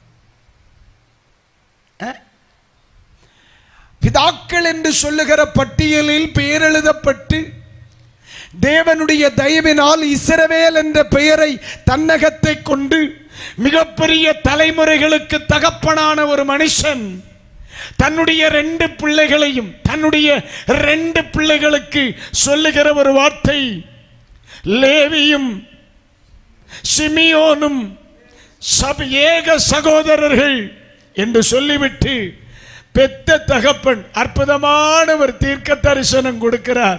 நாசமா போக கடவர்கள், என்ன சபிக்கப்பட கடவர்கள். எப்படி? அடுத்த வருஷம் தொடர்ந்து, யாக்கோபிலே அவர்களை பிரியவும். எப்படிங்க? இதுக்கு மேல அவனால சேர்ந்து வாழ முடியுமா? பைபிள் சொல்லுது அவர்கள் ஏக சகோதரர்கள். அப்படின்னு என்ன அர்த்தம்? எங்க போனாலும் ஒத்து சேர்ந்தான் போவான், எங்க போனாலும் சேர்ந்தான் போவான், கடைக்கு போனாலும் சேர்ந்தான் போவான், பள்ளிக்கூடத்துக்கு போனாலும் சேர்ந்தான் போவான், சண்டைக்கு போனாலும் சேர்ந்தான் போவான், கோயிலுக்கு போனாலும் சேர்ந்தான் போவான். அப்பாவினுடைய சாபம் வருது. அவர்கள் ஏக சகோதரர்கள். ஆனா அவர்கள் என்ன செய்யணுமா? அவர்களுடைய பட்டயங்கள், அதுக்கு முந்தின வார்த்தை, அவர்கள் பிரியவும் இருக்கா இல்லையா? இஸ்ரவேலில் அவர்களை சிதறவும் பண்ணுவேன். பாருங்க, யாக்கோபிலே அவர்களை பிரியவும் இஸ்ரவேலிலே அவர்களை சிதறவும் பண்ணுவேன். போச்சா? என்ன சாபம்? யாரு? தகப்பனாகி யாக்கோபு. இந்த சாபத்தோடு தான் லேவியனுடைய வாழ்க்கை தொடருகிறது, சிமியோனின் வாழ்க்கை தொடருகிறது. உண்மையிலே சொல்றேன், இவர்களை நான் ரொம்ப பாராட்டுவேங்க. சகோதரியின் மேலுள்ள பற்றுதலினால் கோபம் கொண்டு மிகப்பெரிய தீமை செய்து தகப்பனுடைய சாபத்திற்குள்ளானார்கள். விட்டுருங்க, அது என்னைக்கோ நடந்துருச்சு, டென்ஷன் ஆயிட்டார். ஆனா இந்த 2 பேருக்குள்ளேயும் இந்த சாபத்தை ஏற்றுக்கொள்ளும் மனநிலை இல்லை. இந்த சாபம் எங்க ஐயா தந்துட்டார். எல்லாருக்கும் சொன்னார், நீ வாழ்ந்திருப்பாய், பிழைத்திருப்பாய், நன்றாய் இருப்பாய், பனி போல் படருவாய் எல்லாம் சொல்லிட்டு இவனை பார்த்து சொன்ன, நீ நாசமா பேர் வேண்டான். சந்தே அவாடா நடக்கிறிய பிரிச்சிருவார். ஒரே இடத்துல டண்டோரா போடலான்னு நினைக்கிறியா, சிதறடிச்சிருவான்ட்டார். சாபம். ஆனா இந்த லேவி, இந்த சிமியோன், இவர்களுக்குள்ளே ஒரு வேதனை. ஆண்டவரே, அவருடைய தலைமுறைகளுக்குள்ள ஒரு வேதனை என்ன தெரியுமா? எங்க தாத்தா ஒரு நிமிஷம் டென்ஷன் ஆகி 4-5 பேரை கொன்னதுனால எங்க தாத்தா என்ன பண்ணிட்டார், எங்க தாத்தாவுக்கு அப்பா அவரை சபிச்சு விட்டார். அதனால இப்ப நாங்க என்ன செய்யறோம், என்னுடைய தகப்பனுடைய சாபத்தை சுமந்து கொண்டே இருக்கிறோம். எப்படியாகிலும் இந்த சாபத்தை விட்டு நம்ம வெளியே வரணும். இப்படி இருந்துகிட்டே இருக்கு. எப்படியாகிலும் வெளியே வந்துடணும், எப்படியாகிலும் இந்த சாபத்தை விட்டு வெளியே வந்துடணும், எப்படியாகிலும் இந்த சாபத்தை விட்டு வெளியே வந்துடணும். பாருங்க, ஒரு மனுஷன் பெதஸ்தா குளத்தின் கரையில் 38 வருஷம் இருக்கான். 10 நாள் 20 நாள் 1 வருஷம் 2 வருஷம் இருந்துட்டு, என்னத்தான் ஆண்டவர் எனக்கு ஒன்றும் செய்யலை அப்படின்னு சொல்லி பேக்கை எடுத்துட்டு வீட்டுக்கு போயிருந்தாம்னா ஒரு விடுதலை இருக்காதுல்ல. ஆனா பாருங்க, அதே மாதிரிதான் இந்த லேவியனுடைய இருதயத்தில் என்னைக்காவது ஒரு நாள் இந்த சாபத்தை விட்டு வெளியே வரணும், என்னைக்காவது ஒரு நாள் சாபத்தை விட்டு வெளியே வரணும் இப்படின்னு இருந்திருக்கு போல. இந்த சாபத்தை விட்டு வெளியே வருகிறார். எப்படி பார்க்கலாமா? வேதாகமத்தில் 32 யாத்திரை ஆகமத்தின் புஸ்தகம் 32 அதிகாரத்தை எடுங்க. 25-26 வசனங்கள். யாத்திரை ஆகமத்தின் புஸ்தகம் 32 அதிகாரம் 25-26 வசனம். ஜனங்கள் தங்கள் பகைவருக்குள் அவமானப்படத்தக்கதாக ஆரோன் அவர்களை நிர்வாணமாக்கி இருந்தான். அவர்கள் நிர்வாணமாய் இருக்கிறதை மோசே கண்டு பாளையத்தின் வாசலில் நின்று கர்த்தருடைய பட்சத்தில் இருக்கிறவர்கள் யார், கர்த்தரின் பட்சத்தில் இருக்கிறவர்கள் யார், அவர்கள் என்னிடத்தில் சேர கடவர்கள், அவர்கள் என்னிடத்தில் சேர கடவர்கள் என்றான். கைகளை உயர்த்தி ஒரு அல்லேலூயா சொல்லுங்க. யாக்கோபினால் சாபத்தை சுமந்த லேவி, அவருக்கு என்ன சாபம் கிடைச்சி? நீ சிதறுவாய், நீ பிரிந்து போவாய், ஒன்னு ஒரு இடத்துல பார்க்கவே முடியாது. இன்னைக்கு தூத்துக்குடியில் இருப்ப, நாளைக்கு திருநெல்வேலியில இருப்ப, அடுத்த நாள் பாளையங்கோட்டையில இருப்ப, அடுத்த நாள் நாகர்கோயில இருப்ப. மவன உனக்கு நிரந்தரமான இடமே கிடையாது. அதே மாதிரிதான் இன்னைக்கு சாபம் பிடிச்ச சிலர்லாம் சபைக்குள்ளே இருப்பான். ரட்சிக்கப்பட்டது ஒரு சபை, ஞானஸ்நானம் பெற்றது ஒரு சபை, அபிஷேகம் பெற்றது ஒரு சபை, திருமணம் நடந்தது ஒரு சபை, பிள்ளை பிரதிஷ்டை பண்றது ஒரு சபை, சாகும் பொழுது அடக்கம் பண்ணுகிறது இன்னொரு சபை. ஒரு இடத்துல இருக்கவே மாட்டான். அதுதான் யாக்கோபு கொடுத்த, சிமியோனுக்கு லேவிக்கும் கொடுத்த சாபம். அது அவனுக்கு ஒரு நரம்பு இருக்காது, ஒரு இடத்துல இருக்காது அவனுக்கு. ஒரு அல்லேலூயா சொல்லுங்க. நல்லா இல்லையே, ரொம்ப மோசமா இருக்கே.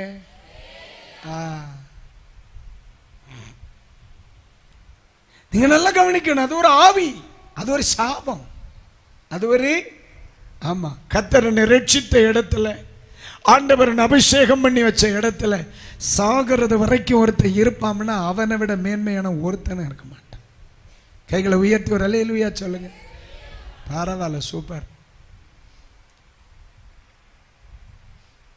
ஆனா இந்த மனுஷனுக்குள்ள ரொம்ப நாளா ஒரு ஆசை, எப்படியாகிலும் இந்த சாபத்தில் இருந்து வெளியே வந்துடணும். ஒரு நாள் மோசே எங்க போறார்? மலைக்கு தேவனிடத்திலே கற்பனை பலகை வாங்க போறார். போன இடத்துல கொஞ்சம் முன்ன பின்ன ஆயிட்டு, இன்னைக்கு கூட்டம் கொஞ்சம் பிந்தி முடிகிற மாதிரி அங்கேயும் கூட்டம் கொஞ்சம் பிந்தி முடிஞ்சிருச்சு. என்ன 40 நாள் லேட்டா முடிஞ்சனே, இங்க வேணா ஒரு 20 நிமிஷம் லேட்டா முடியலாம், அங்க 40 days. இங்க இருந்தவங்க பார்த்தாங்க, அட பாவி போன பாஸ்டரை காணும்னு இன்னொரு பாஸ்டரை சூஸ் பண்ணி, அந்த பாஸ்டர் இன்னொரு காடை சூஸ் பண்ணி நாசமா போயிட்டாங்க. இப்ப என்ன, ஆண்டவர் சீனாயில் சீனாய் மலையில் டென்ஷன் ஆயிட்டார். மோசே ஆண்டவர்கிட்ட சொல்லுதார், ஆண்டவரே கோபப்படாதீங்க, நான் என்னன்னு போய் பார்த்துட்டு வரேன்னு சொல்லி கீழே வந்தா, இவங்க கண்டிஷனை பார்த்த உடனே எல்லாம் அரையும் குறையுமா இருந்துச்சா, மோசே டென்ஷன் ஆயிட்டார். இப்ப மோசேக்கு பயங்கர கோபம், பயங்கர கோபம். இப்ப மோசே கோபப்பட்டு என்ன சொல்லுகிறார்? இந்த தோத்திர பொற்கண்டு குட்டியை செய்து மதுபானம் பண்ணி வெறித்து வஸ்திரத்தை அரைகுறையாக்கி ஆடிக்கொண்டிருக்கிற இந்த கூட்டத்துக்குள்ள கர்த்தரின் பட்சத்தில் நிக்கிறவன் யார் எப்படின்னு கேட்டார். ஏற்கனவே நம்ம ஆளு சாபத்தை தலையில சுமந்து என்னைக்கிடா ஒரு வாய்ப்பு கிடைக்கும், என் தலையை விட்டு சாபம் போகிறேன், என் குடும்பத்தை விட்டு சாபம் போகிறேன், என் பிள்ளைகளை விட்டு சாபம் போகிறேன், என் சரீரத்தை விட்டு சாபம் போகிறேன், என் பொருளாதாரத்தை விட்டு சாபம் போகிறேன், ஒரு நாள் என்னைக்கு வரும்னு காத்து கிடந்தான் பாரு. இவன் காதுல விழுது சத்தமா, என்ன சத்தம்? கர்த்தரின் பட்சத்தில் நிற்கிறவன் யார், அவன் என்னிடத்தில் வரட்டும். அவ்வளவுதான். இத மாதிரி ஒரு ஆற்றுக்கால் இனி என்ன செய்யாது, கிடைக்காது. ஆமா, இத மாதிரி முன்பாருங்கள் என்று கூப்பிடுகிற ஒரு நாள் இன்னைக்கு கிடைக்காது. என்ன செய்தான் தெரியுமா? சிமியோன் மிஸ் ஆயிட்டார். லேவி என்ன செய்தார்? பட்டயத்தை கையில எடுத்துட்டு நான் இருக்கேன்னு ஓடிட்டான். அல்லேலூயா. எப்படி? இப்ப நானு என்ன சொல்றேன், லேவி நீ உங்க அப்பா சபிச்சவே இல்ல. ஆமா. உங்க அப்பா சிதறுவேன்னு சொன்னாரு. ஆமா. உன்னை பிரிய பண்ணுவேன்னு சொன்ன. ஆமா. உன்னை எல்லாம் சாபத்தை சொன்னார். ஆமா. இப்போ நான் கர்த்தரின் பட்சத்தில் வந்துடுறேன். நான் யாக்கோபின் பட்சம் அல்ல, நான் இஸ்ரவேலின் பட்சம் அல்ல, இனி நான் கர்த்தரின் பட்சத்துக்கு வந்துடுறேன். அல்லேலூயா. ஐயா, யாக்கோபின் பட்சம் இருந்தால் யாக்கோபினுடைய சாபம் வரும்.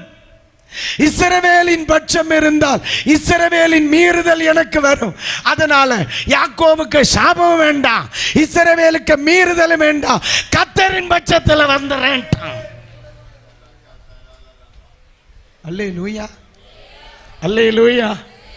அப்பனுக்கு பாரம்பரியம் வேண்டாம், பெரியப்பாவுக்கு பாரம்பரியம் வேண்டாம், நீங்க 2 பேரும் அங்கேயே கிடைங்க, நான் கர்த்தர்கிட்ட வந்துறேன். அவ்வளவுதான். யாக்கோப் என்று சொன்னால் சாபம், இஸ்ரவேல் என்று சொன்னால் அங்கே மீறுதல் அங்க நடந்துட்டு இருக்கு.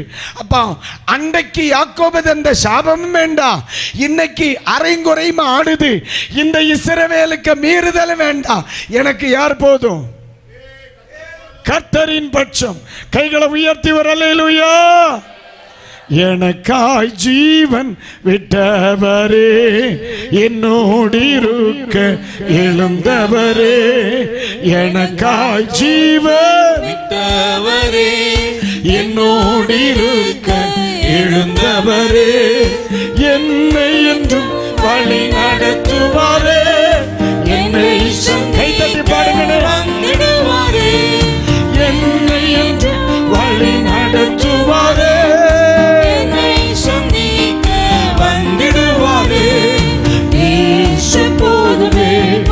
அருமை அருமை. போதுமே போதுமே எந்த நாளிலுமே என்னிலுமே எந்த வாழ்வினிலே இயேசு போதுமே.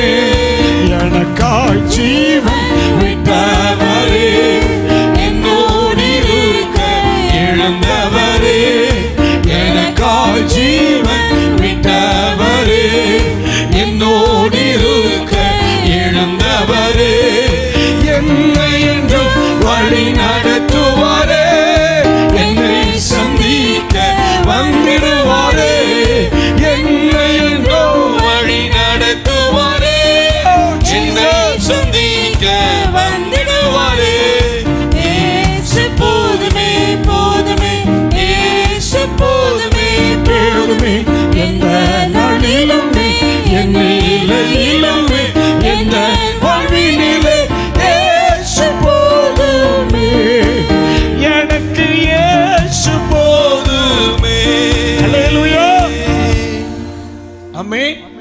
யாக்கோபில் பிரிவு, இஸ்ரவேலில் சிதறித்தல். எனக்கு யாக்கோபும் வேணாம், இஸ்ரவேலும் வேணாம், கர்த்தர் போதும். அல்லேலூயா.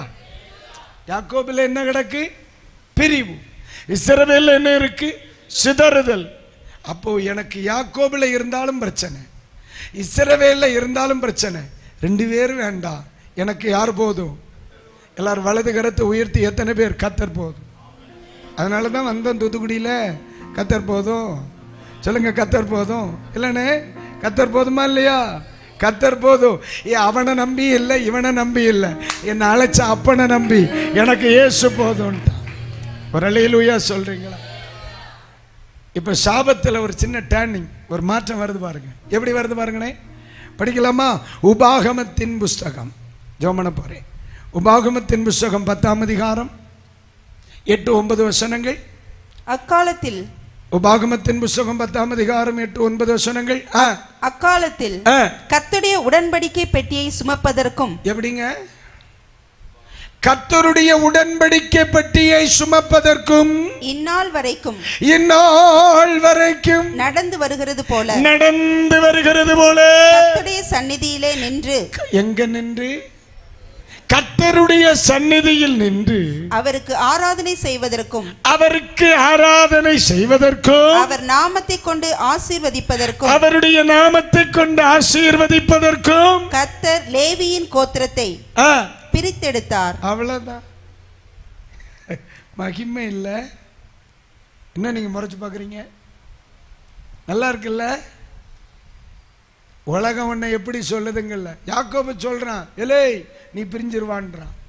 இஸ்ரவேல் சொல்றான், நீ ஏரியாவிலே இருக்க மாட்டா, சிதறிடுவான். கர்த்தர் சொல்றார், இனி எங்க உடன்படிக்கப்பட்டு இருக்கோ அங்க நீ இருப்பேன்ட்ட. இதற்கு காரணம் என்ன?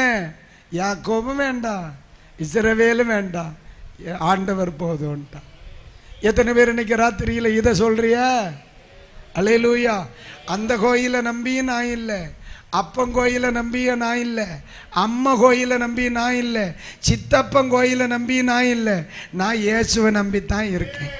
இதை உங்களால் சொல்ல முடியும்னா தலைக்கு மேலே கைத்தட்டி ஒரு அல்லேலூயா சொல்லலாம். அது நல்ல பிள்ளைக்கு அழகு. அல்லேலூயா. இப்ப என்னாச்சு? உண்மையிலே இவர் யாருன்னு சபிக்கப்பட்டவர் தானே. இப்போ நம்மளுக்கு என்ன டியூட்டி தெரியுமா? நம்மளுக்கு என்ன டியூட்டி? இப்பொழுது கர்த்தராகிய இயேசு கிறிஸ்துவின் கிருபையும் பிதாவாகிய தேவனுடைய அன்பும் பரிசுத்த ஆவியானவருடைய ஐக்கியமும் சிநேகமும் பாதுகாவலும் நம் அனைவரோடும் சகல பரிசுத்தவான்களோடும் இன்னும் இந்த சதா காலங்களில் உங்கள் அனைவரோடும் கூட இருப்பதாக. இவன் யாருன்னு அப்பன் சொன்ன, மோகன நீ நாசமா போயிருவேன். இவர் சொல்லுதா, நீங்க எல்லாம் நல்லா இருப்பியான்ட்டான். சாபம் சுமந்தவன் கையில் ஆசீர்வாதத்தை பாருங்க. நம்ம அப்பாவுக்கு அழகோ அழகு, நம்ம அப்பாவுக்கு அழகோ அழகு. அதுதான் ஐயா ஆண்டவர். இன்னைக்கு ராத்திரி எத்தனை பேர் சொல்லுங்க கர்த்தரின் பட்சம்னா? எத்தனை வசனம் படிச்சீங்க? எத்தனை வசனம் படிச்சீங்க? 8ஆம் வசனம். எத்தனை வசனம் எல்லாம் சொன்னேன்? 8, 9 சொன்னா அப்போ 9ஐயும் படிச்சிருங்க. ஆகையால் லேவிக்கு அவன் சகோதரரோட பங்கும் சுதந்திரமும் இல்லை. அதனால தான் சொன்னார், இந்த பயலுக்கு சொத்துல இவனுக்கு பங்கே கிடையாது. என்ன சொன்னார் பாரு, உன் தேவனாகிய கர்த்தர் அவனுக்கு சொன்னபடி கர்த்தரே அவனுக்கு சுதந்திரம். ஆமா, அவனுக்கு சொத்து சுகம் எல்லாம் நான் தான்டா. ஏனே கொஞ்ச நாளைக்கு முன்னால நாசமா போவான்னு உன்னை கொடுத்தான்னு சொன்னாங்க. இப்போ ஆண்டவரே அவனுக்கு சொத்துடா. இதுக்கு மேல உங்களுக்கு என்ன வேணும்ன்ற? அல்லேலூயா. இப்ப ஆசீர்வாதம் இருந்த இடத்துல என்ன இருக்கு? சாபம் இருந்த இடத்துல என்ன இருக்கு? பிரிவு இருந்த இடத்துல என்ன இருக்கு? ஆமா. அப்ப இந்த நிலைமைக்கு நானும் வந்துட்டோம்னா எனக்கு தலையில ஏன் கண்ட பயலுக்கு சாபத்தை நான் சுமக்கணும்? என் அம்மா சம்பாதிச்சானே, ஆத்தா சம்பாதிச்சானே, பாட்டி சம்பாதிச்சானே, பெரியப்பா சம்பாதிச்சானே, போவ சொல்லவனே. நான் இப்போ பெரியப்பன் கட்சியும் இல்லை, சித்தப்பன் கட்சியும் இல்லை, அப்பன் கட்சியும் இல்லை, ஆத்தா கட்சியும் இல்லை, நான் கத்தன் கட்சி இல்ல. நான் யாருடைய பங்கு? நான் யார்கிட்ட இருக்கேன்? இயேசு. சொல்லுங்க இயேசு. சத்தமா சொல்லுங்க இயேசு. என்ன சத்தமா சொல்லுங்க இயேசு. அப்ப என் தலையில என்ன வரப்படாது. ஒரு காலத்துல எங்கயாவது எனக்கு ஆசீர்வாதம் கிடைக்குமான்னு ஏங்கி கொண்டிருந்த என்ன இப்ப கர்த்தர் எப்படி மாற்றினா? கர்த்தர் உங்களை ஆசீர்வதிப்பாராக. பைபிள் சொல்லுது, உங்களை ஆசீர்வதிக்கும்படி அழைக்கப்பட்டவர்கள் என்று அறிந்து நீங்கள் மற்றவர்களை என்ன செய்யுங்க? ஆசீர்வதிங்க. எம்மை தோத்தர் உங்க பக்கத்தில் இருக்க 2 பேரை கைப்பிடிச்சு பிளஸ் பண்ணுனே. கர்த்தர் ஆசீர்வதிப்பாருனே. கர்த்தர் ஆசீர்வதிப்பாருனே. உங்க குடும்பத்தை ஆசீர்வதிப்பாருனே. உங்க குடும்பத்தை ஆசீர்வதிப்பாருனே. ஆனா ஒரு காலத்தில் நம்மளை பார்த்து சொல்லிச்சு குடும்பம், இவன் குடும்பம் அழிஞ்சிரும், இவன் பிள்ளை அழிஞ்சிரும், இவன் வீடு அழிஞ்சிரும், இவன் பிசினஸ் அழிஞ்சிரும். ஆனா எந்த குடும்பத்தை பார்த்து அழியும்னு உலகம் சொல்லிச்சோ, இப்ப ஆண்டவர் சொல்ற அழிகிறது எங்கட அழிகிறது, ஆசீர்வதிடா நீ. அல்லேலூயா. அதனாலதான் ஆண்டவர் சொல்ல, நீ ஒரு வீட்டுக்குள்ள போன உடனே அந்த குடும்பத்துக்கு என்ன சொல்லு? சமாதானம், ஆசீர்வாதம் சொல்லு. பாத்திரவான் இருந்தா நிக்கும், இல்லையா உன் கூட வந்துடும்னா. அதனாலதான் நான் எந்த வீட்டுக்குள்ள போனாலும் முதல்ல ஆண்டவரே இந்த வீட்டை ஆசீர்வதிக்கிறேன். அண்ணன் வீட்டுக்கு ஃபர்ஸ்ட் டைம் வரும்போதும் முந்தானத்து இதை மேலே முதல்ல வேலை அதை தான் செய்து, ஆண்டவரே ஒரு வீட்டுக்குள் பிரவேசிக்கும் பொழுது இந்த வீட்டை ஆசீர்வதியும் என்று சொன்னீரே ஆண்டவரே, இந்த வீட்டை நான் மனதார ஆசீர்வதிக்கிறேன். அதுக்கப்புறம் தான் சாப்பாடு, அதுக்கப்புறம் தான் சாப்பாடு தந்தவங்களுக்கா ஜெபம். நான் ஆசீர்வதிக்குமா ஸ்ட்ராங்கா ஆசீர்வதிப்பேன். ஏன்? அவன் கேட்ச் பிடிச்சா அங்க நிக்கட்டும், அவன் மிஸ் பண்ணிட்டான்னா நமக்கு அது கிடைக்கட்டும். அல்லேலூயா. அண்ணே நீ பிடிச்சா நிற்கும், இல்லையா என் கூட வந்துடும். அவன் என்ன யாரும் ஆசீர்வதிக்காம இருந்தாலும் பரவாயில்ல, நீ கேட்ச் பிடிக்காம இருந்தாலே நான் நல்லா ஆயிருவோம்னே. புரியலையோ? அதனால தான் எங்க போனாலும் சரி நீ நல்லா இருப்பேன்னு சொல்லாம வரவே மாட்டேன். இப்ப சொல்லுங்க, நீ நல்லா இருப்பேன்ட்டு. ஆமா, என்னையா பார்த்து சொன்னீங்க, தேங்க்ஸ்க்கா. வரலையிலோயா. அதுதான் லேவி சொல்றார். அப்பா சொன்னார் பிரிஞ்சிருவேன்னு, அப்பா சொன்னார் சிதறிடுவார். நான் யோசிச்சுக்கிட்டே இருந்தேன், இனி யாக்கோபை நம்பி பிரயோஜனம் இல்லை, அங்க சாபம் இருக்கு. இஸ்ரவேல்னு சொல்லியும் பிரயோஜனம் இல்லை, அங்க சாபம் இருக்கு. அப்போ ஒன்று செய்வோம், நம்ம கர்த்தரின் பட்சத்தில் நிற்போம். யார் பட்சம் நிற்போம்? அப்போ நமக்கு ப்ரமோஷன் கிடைக்கும். இப்போ என்ன டியூட்டி? வரணும், அவன் தருகிற காணிக்கை வாங்கி வைக்கணும், நீ நல்லா இருப்பான், கிளம்பு, காத்து வரட்டும். இல்லை அவன் ஆட்டை கொண்டு வருவான், ஆடை வாங்கணும், அமை தோத்திர பலி செலுத்தணும். ரைட், நேராச்சு, கிளம்பு போ, கர்த்தர் ஆசீர்வதிப்பார். எப்படி மாத்திட்டார் பாருங்க. அல்லேலூயா. தோத்திரம். உங்க வலது கையை பாருங்க, உனக்கு கிடைச்ச வாழ்வு என்ன? அதாவது ரொம்ப நாள் வருஷங்களுக்கு முன்னால திருநெல்வேலியில் வண்ணாரப்பேட்டையில் கொஞ்ச நாள் என்ன ஆட்டோ டிரைவராக இருந்து, அப்போ ஒரு நாள் சாதகம் பார்க்க இந்த கிளி சோசியக்காரம் இருக்காமலனே, ஒரு நாள் அந்த ரூட்டில் வந்தான்.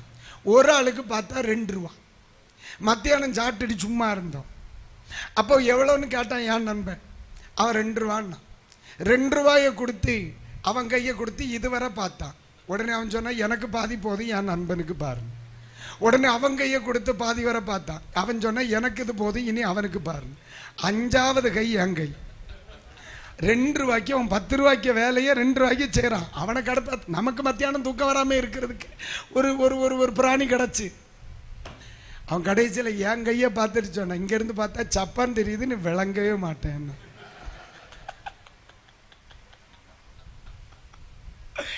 ஆனால் உண்மையிலே சொல்லுதேனே, ஐ அங்கே 5 பேர்லையும் நான் மட்டும்தான் ரொம்ப நல்லா இருக்கேன். ஏன் தெரியுமா? கர்த்தரின் பட்சத்தில் வந்தது நான். அல்லேலூயா. அதில் 2 பேர் செத்துட்டான். நானும் என்னைக்கோ செத்துருக்கணும், நானும் என்னைக்கோ செத்துருக்கணும். புதைச்ச இடத்துல புல்லு குறுத்திருக்கும். கர்த்தரின் பட்சத்தில் வந்ததுனால 4 பேர் இன்னைக்கு கையெடுத்து கும்பிடுகிற ஒரு மனுஷனா அப்பா வாழ வச்சார். அதுதான் கர்த்தரின் பட்சம். இன்னைக்கு ராத்திரி உங்களை பார்த்து கேட்கிறேன், கர்த்தரின் பட்சத்தில் இருக்கிறவர்கள் யார்? அல்லேலூயா, அல்லேலூயா. அவ்வளவுதான். இதுக்கு மேல உங்களுக்கு எதுக்கு கூட்டம்னு கிளம்ப வேண்டியதானே. வயர் வசிக்கு கைகளை உயர்த்தி ஒரு அல்லேலூயா சத்தம், அல்லேலூயா. கலாத்தியருக்கு எழுதிய நிருபம், ஒரே ஒரு வசனம் வாசிங்க. கலாத்தியருக்கு எழுதிய நிருபம் 3ஆம் அதிகாரம் 13, 14 வசனங்கள். இப்ப நமக்கு என்ன ஆசீர்வாதம் வருதுன்னு பாருங்க. ஒருவன் கர்த்தருக்குள் வரும் பொழுது கலாத்தியர் 3:13, 14. மரத்திலே தூக்கப்பட்ட எவனும் சபிக்கப்பட்டவன் என்று எழுதியிருக்கிறபடி கிறிஸ்து நமக்காக சாபமாகி நியாயப்பிரமாணத்தின் சாபத்திற்கு நம்மை நீங்களாக்கி மீட்டுக் கொண்டார். அடுத்த வசனம். ஆபிரகாமுக்கு உண்டான ஆசீர்வாதம் யாக்கோபு தந்த சாபம் அல்ல. என்ன வருது? ஆபிரகாமுக்குண்டான ஆசீர்வாதம் கிறிஸ்து இயேசுவினால் புறஜாதிகளுக்கு வரும்படியாக ஆவியை குறித்து சொல்லப்பட்ட வாக்குத்தத்தத்தை நாம் விசுவாசத்தினாலே பெரும்படியாகவும் இப்படி ஆயிற்று. கைகளை உயர்த்தி ஹல்லேலூயா. இப்போ கர்த்தரின் பட்சத்தில் நமக்கு வந்ததனால யாக்கோபினுடைய சாபம் அல்ல, ஆபிரகாமின் ஆசீர்வாதம். எல்லாரும் தலையில கையை சொல்லுங்க. ஆபிரகாமின் ஆசீர்வாதம். ஆபிரகாமே அல்லேலூயா. கர்த்தரின் பட்சத்தில் வருவது. அதனாலதான் இயேசுவை ஏற்றுக்கொள்றேன், மனம் திரும்புங்கன்றேன், பிதாகுமார பரிசுத்த ஆவியின் நாமத்தில் மூழ்கி ஞான ஸ்நானம் பெற்றுக்கொள்ளுங்க என்று, பரிசுத்த ஆவியின் நிறைவை பெற்றுக்கொள்ளுங்க என்று, ஆவியோடு உண்மையோடு ஆராதிங்கிறேன். ஏன்? சாபத்துக்கு தப்பதே. புரியுதா? சும்மா இல்லனே மனம் திரும்புன்னு சொல்றது, ரட்சிக்கப்படுன்னு சொல்றது, இயேசுவை ஏற்றுக்கொள்ளுங்கன்னு சொல்றது, ஞான ஸ்நானம் பெறுங்கன்னு சொல்றது, பரிசுத்த ஆவியை பெறுறதுன்னு சொல்றது, இதெல்லாம் உங்களை சபைக்குள்ள சேர்த்துக்கிறதுக்காக ஒரு உலகத்துக்குரிய ஒரு சம்பிரதாயத்திற்கு அல்ல, அவன் சாபத்திலிருந்து தப்பி ஆசீர்வதிக்கிறவர்களாய் நம்மை மாற்றுவதற்காக மட்டும்தான். ஹல்லேலூயா. இப்ப சொல்லுங்க, கர்த்தரின் பட்சத்தில் நிற்கிறவர்கள் யார்? உண்மையாவா சொல்லுதியே? அப்போ ஒரு வசனம் சொல்லட்டா? இப்படித்தான் நீர் கொஞ்ச நேரமா வசனம் எடுக்கிறீ. ஒரு வசனம் கூட. வெளிப்படுத்தின விசேஷம் 22ஆம் அதிகாரம். வெளிப்படுத்தின விசேஷம் நேரம் சரியாக 9:45 ஆயிடுச்சு. பேருமா 22ஆம் அதிகாரம் 3ஆம் வசனத்தை ஒன்று படிங்க. இனி ஒரு சாபமும் இராது. தேவனும் ஆட்டுக்குட்டியானவரும் இருக்கிற சிங்காசனம் அதிலே இருக்கும். இப்ப இதுக்கு முன்னால அங்க என்ன இருந்திருக்கு? சாபம் இருந்திருக்கு. இனி அங்க சாபம் என்ன செய்யாது? இராது. அதுக்கு பதிலாக என்ன வரப்போகுதா? தேவனும் ஆட்டுக்குட்டியானவரும் இருக்கிற சிங்காசனம் நம்ம வீடுகளுக்குள்ள. ஒரு அல்லேலூயா. நம்ம வீட்டுக்குள்ள ஒரு சிங்காசனம். இன்னைக்கு ராத்திரி கர்த்தரின் பட்சத்தில் நிற்கிறவர்கள் ஒரு அல்லேலூயா சொல்லுங்க. நீங்க ரெடி ஆயிட்டியா? நானும் ரெடி ஆயிட்டேன். அப்ப நமக்கு தெரிஞ்சு போச்சு. ரைட்டு, உலகத்தில் அப்பா சாபம் போட்டான்னு, அம்மா சாபம் போட்டான்னு, குடும்பம் சாபம் போட்டான்னு, அவன் மந்திரவாதம் சொன்ன. நம்ம இப்போ நினைக்கிறோம் ஃபஸ்ட்டு அவன் செய்திருப்பானோ, இவன் செய்திருப்பானோ, இவங்க ஏதாவது பண்ணியிருப்பாங்க. ஃபஸ்ட்டு எவன் என்ன பண்ணாலும் சரி, அவர் என்னை ஆசீர்வதிச்சா என் வாழ்க்கையே மாறும். நீங்கள் கர்த்தரின் பட்சத்தில் வருவீர்களானால் இன்னைக்கு மாற்றம் உண்டாகுன்றே. அல்லேலூயா. கேருங்க, இன்னைக்கு ராத்திரி பரிசுத்த ஆவியானவருடைய கரம் அநேகரை தொட போகிறது. ஆண்டவர் அநேகர் மேல் ஆண்டவருடைய தம்முடைய பரிசுத்த கரத்தை வைக்க போகிறார். இங்க இல்ல, வீடுகளில் நடக்கணும் மாற்றம். ஆமென். சாபம் இருந்த இடத்துல என்ன இருக்கணும்? தேவனுடைய சிங்காசனம். ஆசீர்வாதம் இருந்தா நமக்கு, சிங்காசனம் இருந்தா நிறைய பேர் ஆசீர்வதிக்கலாம். நீங்க மட்டும் ஆசீர்வதிக்கப்பட விரும்புறீங்களா? அநேகர் ஆசீர்வதிக்கணும்னு ஆசைப்படுதீங்களா? அப்படித்தானே? இப்ப 4 பேரை பார்த்து பக்கத்தில் சொல்லுங்க, கர்த்தர் உன்னை ஆசீர்வதிப்பார். கர்த்தர் உங்களை அல்லேலூயா. அப்ப கர்த்தரின் பட்சத்தில் வந்திருக்கிறோம். எல்லாரும் சந்தோஷமா இருக்கே தானே? இந்த 3 நாள் உங்களை பார்த்ததுல எனக்கு ரொம்ப சந்தோஷம். நீங்க ரொம்ப அழகா வசனம் கேட்டீங்க. நீங்க எந்திரிச்சே போகல. கர்த்தர் உங்களை ஆசீர்வதிப்பார். நம்ம இனி ஜெபம் பண்ண போறோம். சரியா 10 மணிக்கு ஆமேன் போட்டுருவோம். எல்லாரும் எழும்புங்க. கர்த்தரின் பட்சத்தில். கர்த்தரின் பட்சம் சொல்லுங்க அந்த வார்த்தையே. ஓகே. உங்களுக்கு விசுவாசம் இருந்தால் ஒரு அடி எடுத்து வைக்கலாம் முன்னாடி. ஆனால் முன்னாடி இப்போ இடம் இல்லை. கடைசி நாள் தான் முத நாளுக்கு இருந்த இடம் தேவைப்பட்டுச்சு. நீங்கள் ரொம்ப பக்கத்தில் சமீபத்தில் வந்துட்டீங்க. சரி, நீ ஒன்று செய்ய முடியாது. யாரும் தயவுசெய்து எழும்பி போகக்கூடாது. ஏன்னா இதுதான் மிக முக்கியமான நேரம். இன்னைக்கு ராத்திரியில் ஒரே ஒரு வார்த்தை, நான் உண்மையா ஆண்டவரே, அநேக நேரத்தில் என் குடும்பத்தில் பிதாக்களின் சாபத்தை தலையில சுமக்கிறேன், என்னால முடியல. ஆனா சாபம் மாறணும்னா கர்த்தரின் பட்சத்தில் வரணும். அப்போ சாபம் இல்ல, ஆசீர்வாதம். அப்ப என் வாழ்க்கையில நான் பூரணமா என்னை அர்ப்பணிச்சறேன். என் அன்பு சகோதரனே, இதுவரை ரட்சிக்கப்படாதவங்கள் ரட்சிக்கப்பட சொல்றேன். என்ன? பிதா குமாரன் பரிசுத்தாவியின் நாமத்தில் ஞானஸ்நானம் பெறுகிறது உண்மை, சரியா? அதெல்லாம் பெந்தேகோஸ்துக்காரங்க வேலைப்பாடு பண்றதெல்லாம் பண்ண நினைக்க கூடாது. அது லூசு பையவனாவது சொல்லுவான், அவனுக்கு பைத்தியம்னு எனக்கும் பைத்தியம் கிடையாது. ஞானஸ்நானம்ங்கிறது சத்தியம்.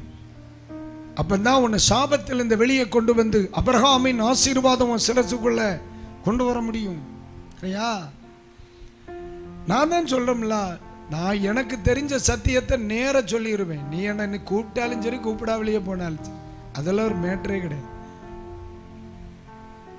இன்னைக்கு ராத்திரி பொழுதுல எனக்கு எல்லாம் தெரியும், கர்த்தர் எங்கேயும் என்ன சும்மா கொண்டு போனதே கிடையாது. கர்த்தர் இந்த மைதானத்துக்குள்ள வந்திருக்காருன்னு வந்திருக்காருக்கா. இன்றைக்கு ராத்திரி பொழுதுல சில வீடுகளுக்குள்ள சிங்காசனம் வைக்கப்படுகிறது. உங்க ரெண்டு கைகளை ஒன்று உயர்த்தி, நான் கர்த்தரின் பட்சம் அப்படி சொல்லுங்க பார்க்கலாம். ஜீசஸ் இந்த மைதானத்தில் இருக்கிற ஒரு சிலரை தேசத்தின் மறுரூபத்திற்காக என் ஆண்டவர் இன்னைக்கு அபிஷேகம் பண்ண போறாருன்னு. ஆண்டவர் அபிஷேகம் பண்ண போகிறார், அபிஷேகம் பண்ண போகிறார். ஜீசஸ் அப்படியே கைகளை உயர்த்தி ஒரு கணம் கண்களை மூடி ஜெபம் பண்ண முடியுமா? ஒரு நிமிஷம் கண்களை மூடி ஜெபம் பண்ண முடியுமா? ரீகா சாகாதானா காஸ் ஜெபம் பண்றீங்களா? கர்த்தரின் பட்சப்பா, சொத்துக்கா வரலப்பா, சுகத்துக்கா வரல. நான் இந்த தூத்துக்குடி தேசத்துல சாபம் சுமக்கிற ஒரு மனுஷனா என் குடும்பம் இருக்கக்கூடாது. ராமா, சாபம் வேணாம்ப்பா. லேவிக்கு ஒரு வாழ்க்கை கிடைச்சுன்னா எனக்கு ஒரு வாழ்க்கை உண்டாகணும். விரும்புறீங்களா இல்லையா? நீங்க சத்தம் உயர்த்தி ஜெபம் பண்ணிக்கிட்டே இருக்கணும். அண்ணே, கை உயர்த்தி பிடிக்க கஷ்டமா இருந்ததுன்னா நெஞ்சு மேல வச்சிருங்க. என்ன சிரமப்பட வேணாம். வயசு மூத்தவங்க இருக்கிறீங்க அம்மா, அப்படியே உங்க ரெண்டு கைகளை நெஞ்சு மேல வச்சிருங்க, போதும். ஆனா உங்க முகத்தை மட்டும் வானத்துக்கு நேரா ஏறெடுத்து ஒரே ஒரு நிமிஷம் ஜெபம் பண்ணுங்க. பாஸ்டரையா, இந்த பிள்ளைகளை கர்த்தர் இன்னைக்கு ராத்திரி தொட போறார். பாஸ்டரையா, நீங்க கைகளை நீட்டி உங்க தேசத்து ஜனங்களுக்கு எது நடக்கணும்னு நினைக்கிறீங்களோ இன்னைக்கு அப்படியே அவர்களுக்காக ஜெபம் பண்ண ஆரம்பிங்க. பாஸ்டரையா, இன்னைக்கு நம்முடைய தேசத்தில் ஒரு பெரிய அபிஷேகத்தின் நதி ஆமென் பாய்ந்து வரப்போகிறது. லேவி நினைச்சார், லேவிக்குள்ள ரொம்ப நாளா ஒரு ஆசை, நான் சாபம் சுமக்கிறவனா இருக்கக்கூடாதுப்பா, நான் சாபம் சுமக்கிறவனா இருக்கக்கூடாது. இத்தனை வருஷ சாபத்தை சுமந்தனா இனி தேசத்தை ஆசீர்வதிக்கிறவனா இருக்கணும். இனி என் தோள்ளதான் உடன்படிக்கை பெட்டி இருக்கணும். இனி என் தோள்ல சாபம் இருக்கக்கூடாது. இனி என் தோள்ல உடன்படிக்கை பெட்டி இருக்கணும். இன்னைக்கு ராத்திரி சில தேவனுடைய பிள்ளைகளுடைய தோளின் மேல சுவிசேஷத்துக்குரிய ஒரு அபிஷேகம் வைக்கப்பட உண்டு.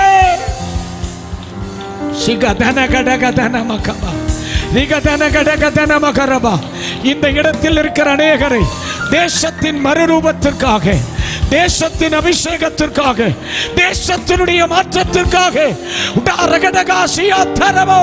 இன்றைக்கு இரவு நேரத்தில் ஆண்டவர் தொட விரும்புகிறார்.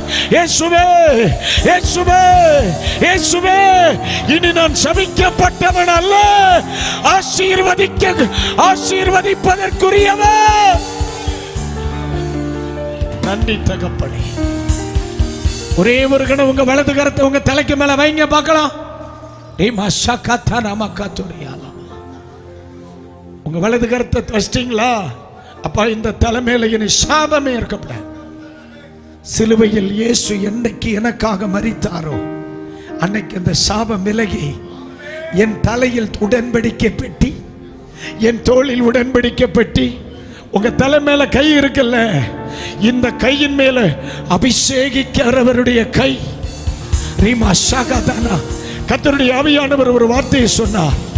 சில சரீரங்கள் மின்சாரத்தினால் தொடப்படுகிறது போல இன்றைக்கு ராத்திரி நேரத்தில் மனித வல்லமைக்கு அப்பாற்பட்ட ஒரு வல்லமையை சில சரீரங்கள் இன்றைக்கு அனுபவிக்கும். சர்வ வல்லமையுள்ள ஆண்டவரே, இன்றைக்கு ராத்திரி நேரத்தில் இயேசு கிறிஸ்துவின் நாமத்தினால் இந்த ஜனத்தை உம்முடைய கரத்தில் தருகிறேன். இனி நாங்கள் சாபத்தை அல்ல, இனி ஆசீர்வாதத்தை சுமக்க வேண்டும் என்று தேவனுக்கு தங்களை அர்ப்பணித்து கர்த்தரின் பட்சத்தில் வருவதற்கு தங்களை அர்ப்பணிக்கிற இந்த பிள்ளைகளுக்காய் ஜெபிக்கிறேன். இன்றைக்கு ராத்திரி அவர்கள் கைகளின் மேல் ஒரு அபிஷேகம், ஒரு அபிஷேகம், ஒரு தேவ அபிஷேகம் வைக்கப்படுவதாக. வல்லமையுள்ள கரம் இவர்கள் மேல் வைக்கப்பட ஜெபிக்கிறேன். இயேசு கிறிஸ்துவின் நாமத்தில் இன்றைக்கு இவர்கள் மேல் கிருபை வைக்கப்படுவதாக. கைகளை தட்டி அப்படியே தேவனை மகிமைப்படுத்தி கர்த்தரை துதிங்க பார்க்கலாம். சிலரை கர்த்தர் அந்நிய பாஷை அடையாளத்தோடு இப்ப கர்த்தர் அபிஷேகிக்கிறார். துதிக்க துதிக்க விடுதலை, துதிக்க துதிக்க விடுதலை. துதிங்க பார்க்கலாம், துதிங்க பார்க்கலாம். கொஞ்சம் விட்டு கொடு. சில தேவனுடைய பிள்ளைகளை ஆண்டவர் இந்த கடைசி கால ஒரு அபிஷேகத்தின் ஊழியத்திற்காக என் தேவன் அபிஷேகம் பண்ணுகிறார். இப்பொழுதே லேவியே லேவியே உங்களில் சிலரை, ஆமென், உங்களில் சிலரை ஆமென், உங்களில் சிலரை என் தேசத்தின் மறுரூபத்திற்காக இப்பொழுது தேர்வு செய்கிறேன். இன்றைக்கு ராத்திரி ரிமா சக தனமலவசி ரிகதன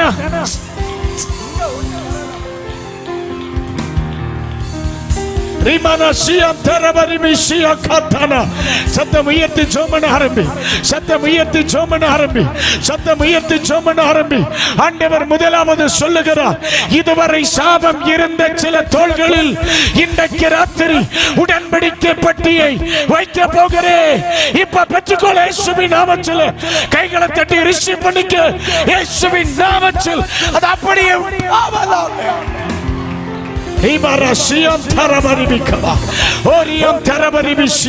சாபம் விலகுகிறது, சாபம் விலகுகிறது, வியாதி விலகுகிறது, மரண கட்டுகள் விலகுது, மரண கட்டுகள் விலகுகிறது, மரண பயம் விலகுகிறது. தோல்வியின் ஆவி இயேசுவின் நாமத்தில் இன்றைக்கு ராத்திரி விலகுகிறது. மைதானம் முழுவதும் தேவனுடைய அக்கினி, மைதானம் முழுவதும் தேவாக்கினி, மைதானம் முழுவதும் தேவாக்கினி.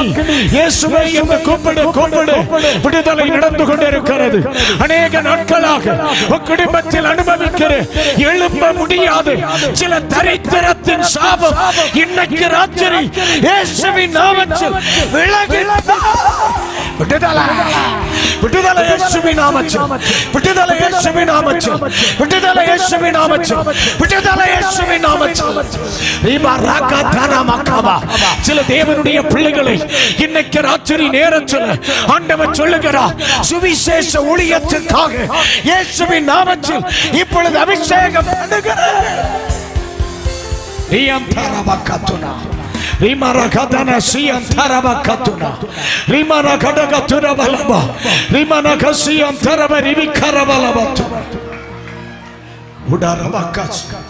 ஒரு அல்லேலூயா சொல்லுங்க பார்க்கலாம். சத்தமா அல்லேலூயா, அல்லேலூயா. பாஸ்டர், குழந்தை இல்லை பல வருடம் ஆயிற்று என்று சொல்கிறவர்கள் இருந்து அவங்க கைகளை அப்படியே உயர்த்துங்க. குழந்தை இல்லாம இருக்கு, சீக்கிரமா முன்னால வா, சீக்கிரமா அப்படி முன்னால வா. கர்த்தர் உன் குடும்பத்தின் மேல் இருக்கிற சாபத்தை இன்னைக்கு ராத்திரி உடைக்கிறார். சீக்கிரமா முன்னால வாங்க. இன்னைக்கு ராத்திரி கர்த்தர் என்னை அனுப்பினார் என்பதற்கு இது ஒரு அடையாளம். சீக்கிரமா மாமா குடு குடு குடு குடு ஓடி வந்துரு. பரிசுத்த ஆவியானவருடைய வல்லமை இந்த ராத்திரியில் பலமா இறங்குகிறத பார்க்கிறேன், பலமா இறங்கி வருகிறத நான் பார்க்கிறேன். ஆமென். அவர்கள் சீக்கிரமா முன்னால வாங்க. பாஸ்டர்ஸ், ஜெபிக்க உற்சாகம் உள்ள மாமை தோத்திர வந்துருங்க. இப்பொழுது ஜெபிக்க போகிறோம். ஜெபிக்க உற்சாகம் உள்ள முன்னால இன்னும் முன்னால வந்துருங்க. ஆமென். ஓடியாங்க ஓடியாங்க. கர்த்தர் அநேகரை தொட போகிறார். ஆண்டவருடைய வல்லமை வெளிப்படுகிறது. எத்தனை வருஷமா இருந்தாலும் சரி, ஆமென் சொல்றேன். சில நிமிஷங்களுக்குள்ள நான் உங்களை அனுப்பிடுறேன். இன்றைக்கு ராத்திரி ஆண்டவருடைய வல்லமை ஜெபிக்கிற உற்சாகம் உள்ள ஊழியர்கள், ஆமென் தோத்திரம் வந்துருங்க. இன்னும் யாரும் இருக்கிறீங்க? இன்னும் யாரும் இருக்கிறீங்க? இயேசுவின் நாமத்திலே மலடியை பிள்ளை தாட்சியாக்கி மகிழ பண்ணுகிற என் தேவனுடைய வல்லமை இன்றைக்கு ராத்திரி பலமாய் வெளிப்படுகிறது. எல்லாரும் ஆவியில ஜெபம் பண்ண ஆரம்பிங்க. கர்த்தர் இன்னைக்கு ராத்திரி வேளையில சொல்லுகிறார், இந்த இடத்தில் இருக்கிறவர்களில் அநேகரை ஊழியத்திற்காக அபிஷேகம் பண்ண போகிறேன். ஒரு காலத்தில் தூத்துக்குடி மாவட்டத்தில் இருந்து தேசத்தை அசைக்கிற சுவிசேஷகர்கள் எழும்பினது போல் இனி இந்த மாவட்டத்தில் ஒரு ஆவிக்குரிய மாற்றம் உண்டாகிறது. இயேசுவின் நாமத்தில் வாங்கனே. இந்த பிள்ளைகளுக்கு ஜெபம் பண்ண ஆரம்பிங்க. இவர்களுக்கு ஜெபம் பண்ண ஆரம்பிங்க. இவர்கள் சிரசின் மேல் உங்கள் கை வைக்கப்படுகிறது. உடரபோசியா சபை முழுவதும் கைகளை தட்டி ஆராதிக்கட்டும். இயேசுவின் நாமத்தினால் தொட்டு ஜெபம் பண்ணுங்க. தொட்டு ஜெபம் பண்ணுங்க. நீங்க தொட்டு ஜெபம் பண்ணுங்க. இயேசுவின் நாமத்தில் கர்ப்பம் திறக்கப்பட போகிறது. கர்ப்பம் திறக்கப்பட போகிறது. இயேசுவின் நாமத்தில் இன்றைக்கு ராத்திரி ஆண்டவருடைய வல்லமை பலமாய் வெளிப்படுகிறதை பார்க்கிறேன். கர்ப்பம் திறக்கப்படுகிறது. இயேசுவின் நாமத்தில் இந்த பிள்ளைகள் சுமக்கிற சில அவமானம் இன்றைக்கு ராத்திரி விலகி விடுதலை ஆண்டவரே, விடுதலை ஆண்டவரே, விடுதலை ஆண்டவரே, விடுதலை இயேசுவின் நாமத்தில் விடுதலை. சர்வ வல்லமையுள்ள கர்த்தாவே, சர்வ வல்லமையுள்ள கர்த்தாவே, இந்த பிள்ளைகளை கரத்தில் வைக்கிறேன். இத்தனை வருடங்கள் அவர்களை தடை செய்ததும் அவர்களுக்கு வராதிருந்ததுமான அந்த பிள்ளையற்ற நிலை இயேசுவின் நாமத்தில் மாறி. ஒரு அல்லேலூயா சொல்லுங்க. சத்தமா சொல்லுங்க அல்லேலூயா. இயேசுவின் நாமத்தில் உங்களுக்கு சொல்லுகிறேன், இன்னொரு முறை இந்த தூத்துக்குடி பட்டணத்தில் என்னுடைய கால் படுமானால் உங்கள் கைகளிலே குழந்தை இருக்கும். அந்த பிள்ளைகளை எனக்கு முன் கொண்டு வருவீர்கள். இயேசுவின் நாமத்தில் சொல்லுகிறேன். மருத்துவன் உனக்கு என்ன சொன்னாலும் சரி, இன்றைக்கு ராத்திரியில் கர்த்தர் சொல்லுகிறார், உன்னுடைய குழந்தை என் கண் பார்க்கும். இயேசுவின் நாமத்தில் உனக்கு சொல்லுகிறேன், நீ போ, உனக்கு நன்மை உண்டாகும், நன்மை உண்டாகும். எத்தனை பேர் அல்லேலூயா சொல்லுங்க? Thank you. God bless you. மக்களே போயிட்டு வாங்க. ஒரே ஒரு முறை ஒரு பாடலை பாடி தேவனை ஆராதிக்க போகிறோம்.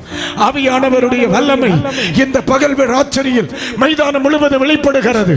ஆமை தோத்திர. இயேசுவின் நாமம் இனிதான நாமம், இணையில்லாத நாமம், இன்ப நாமம்.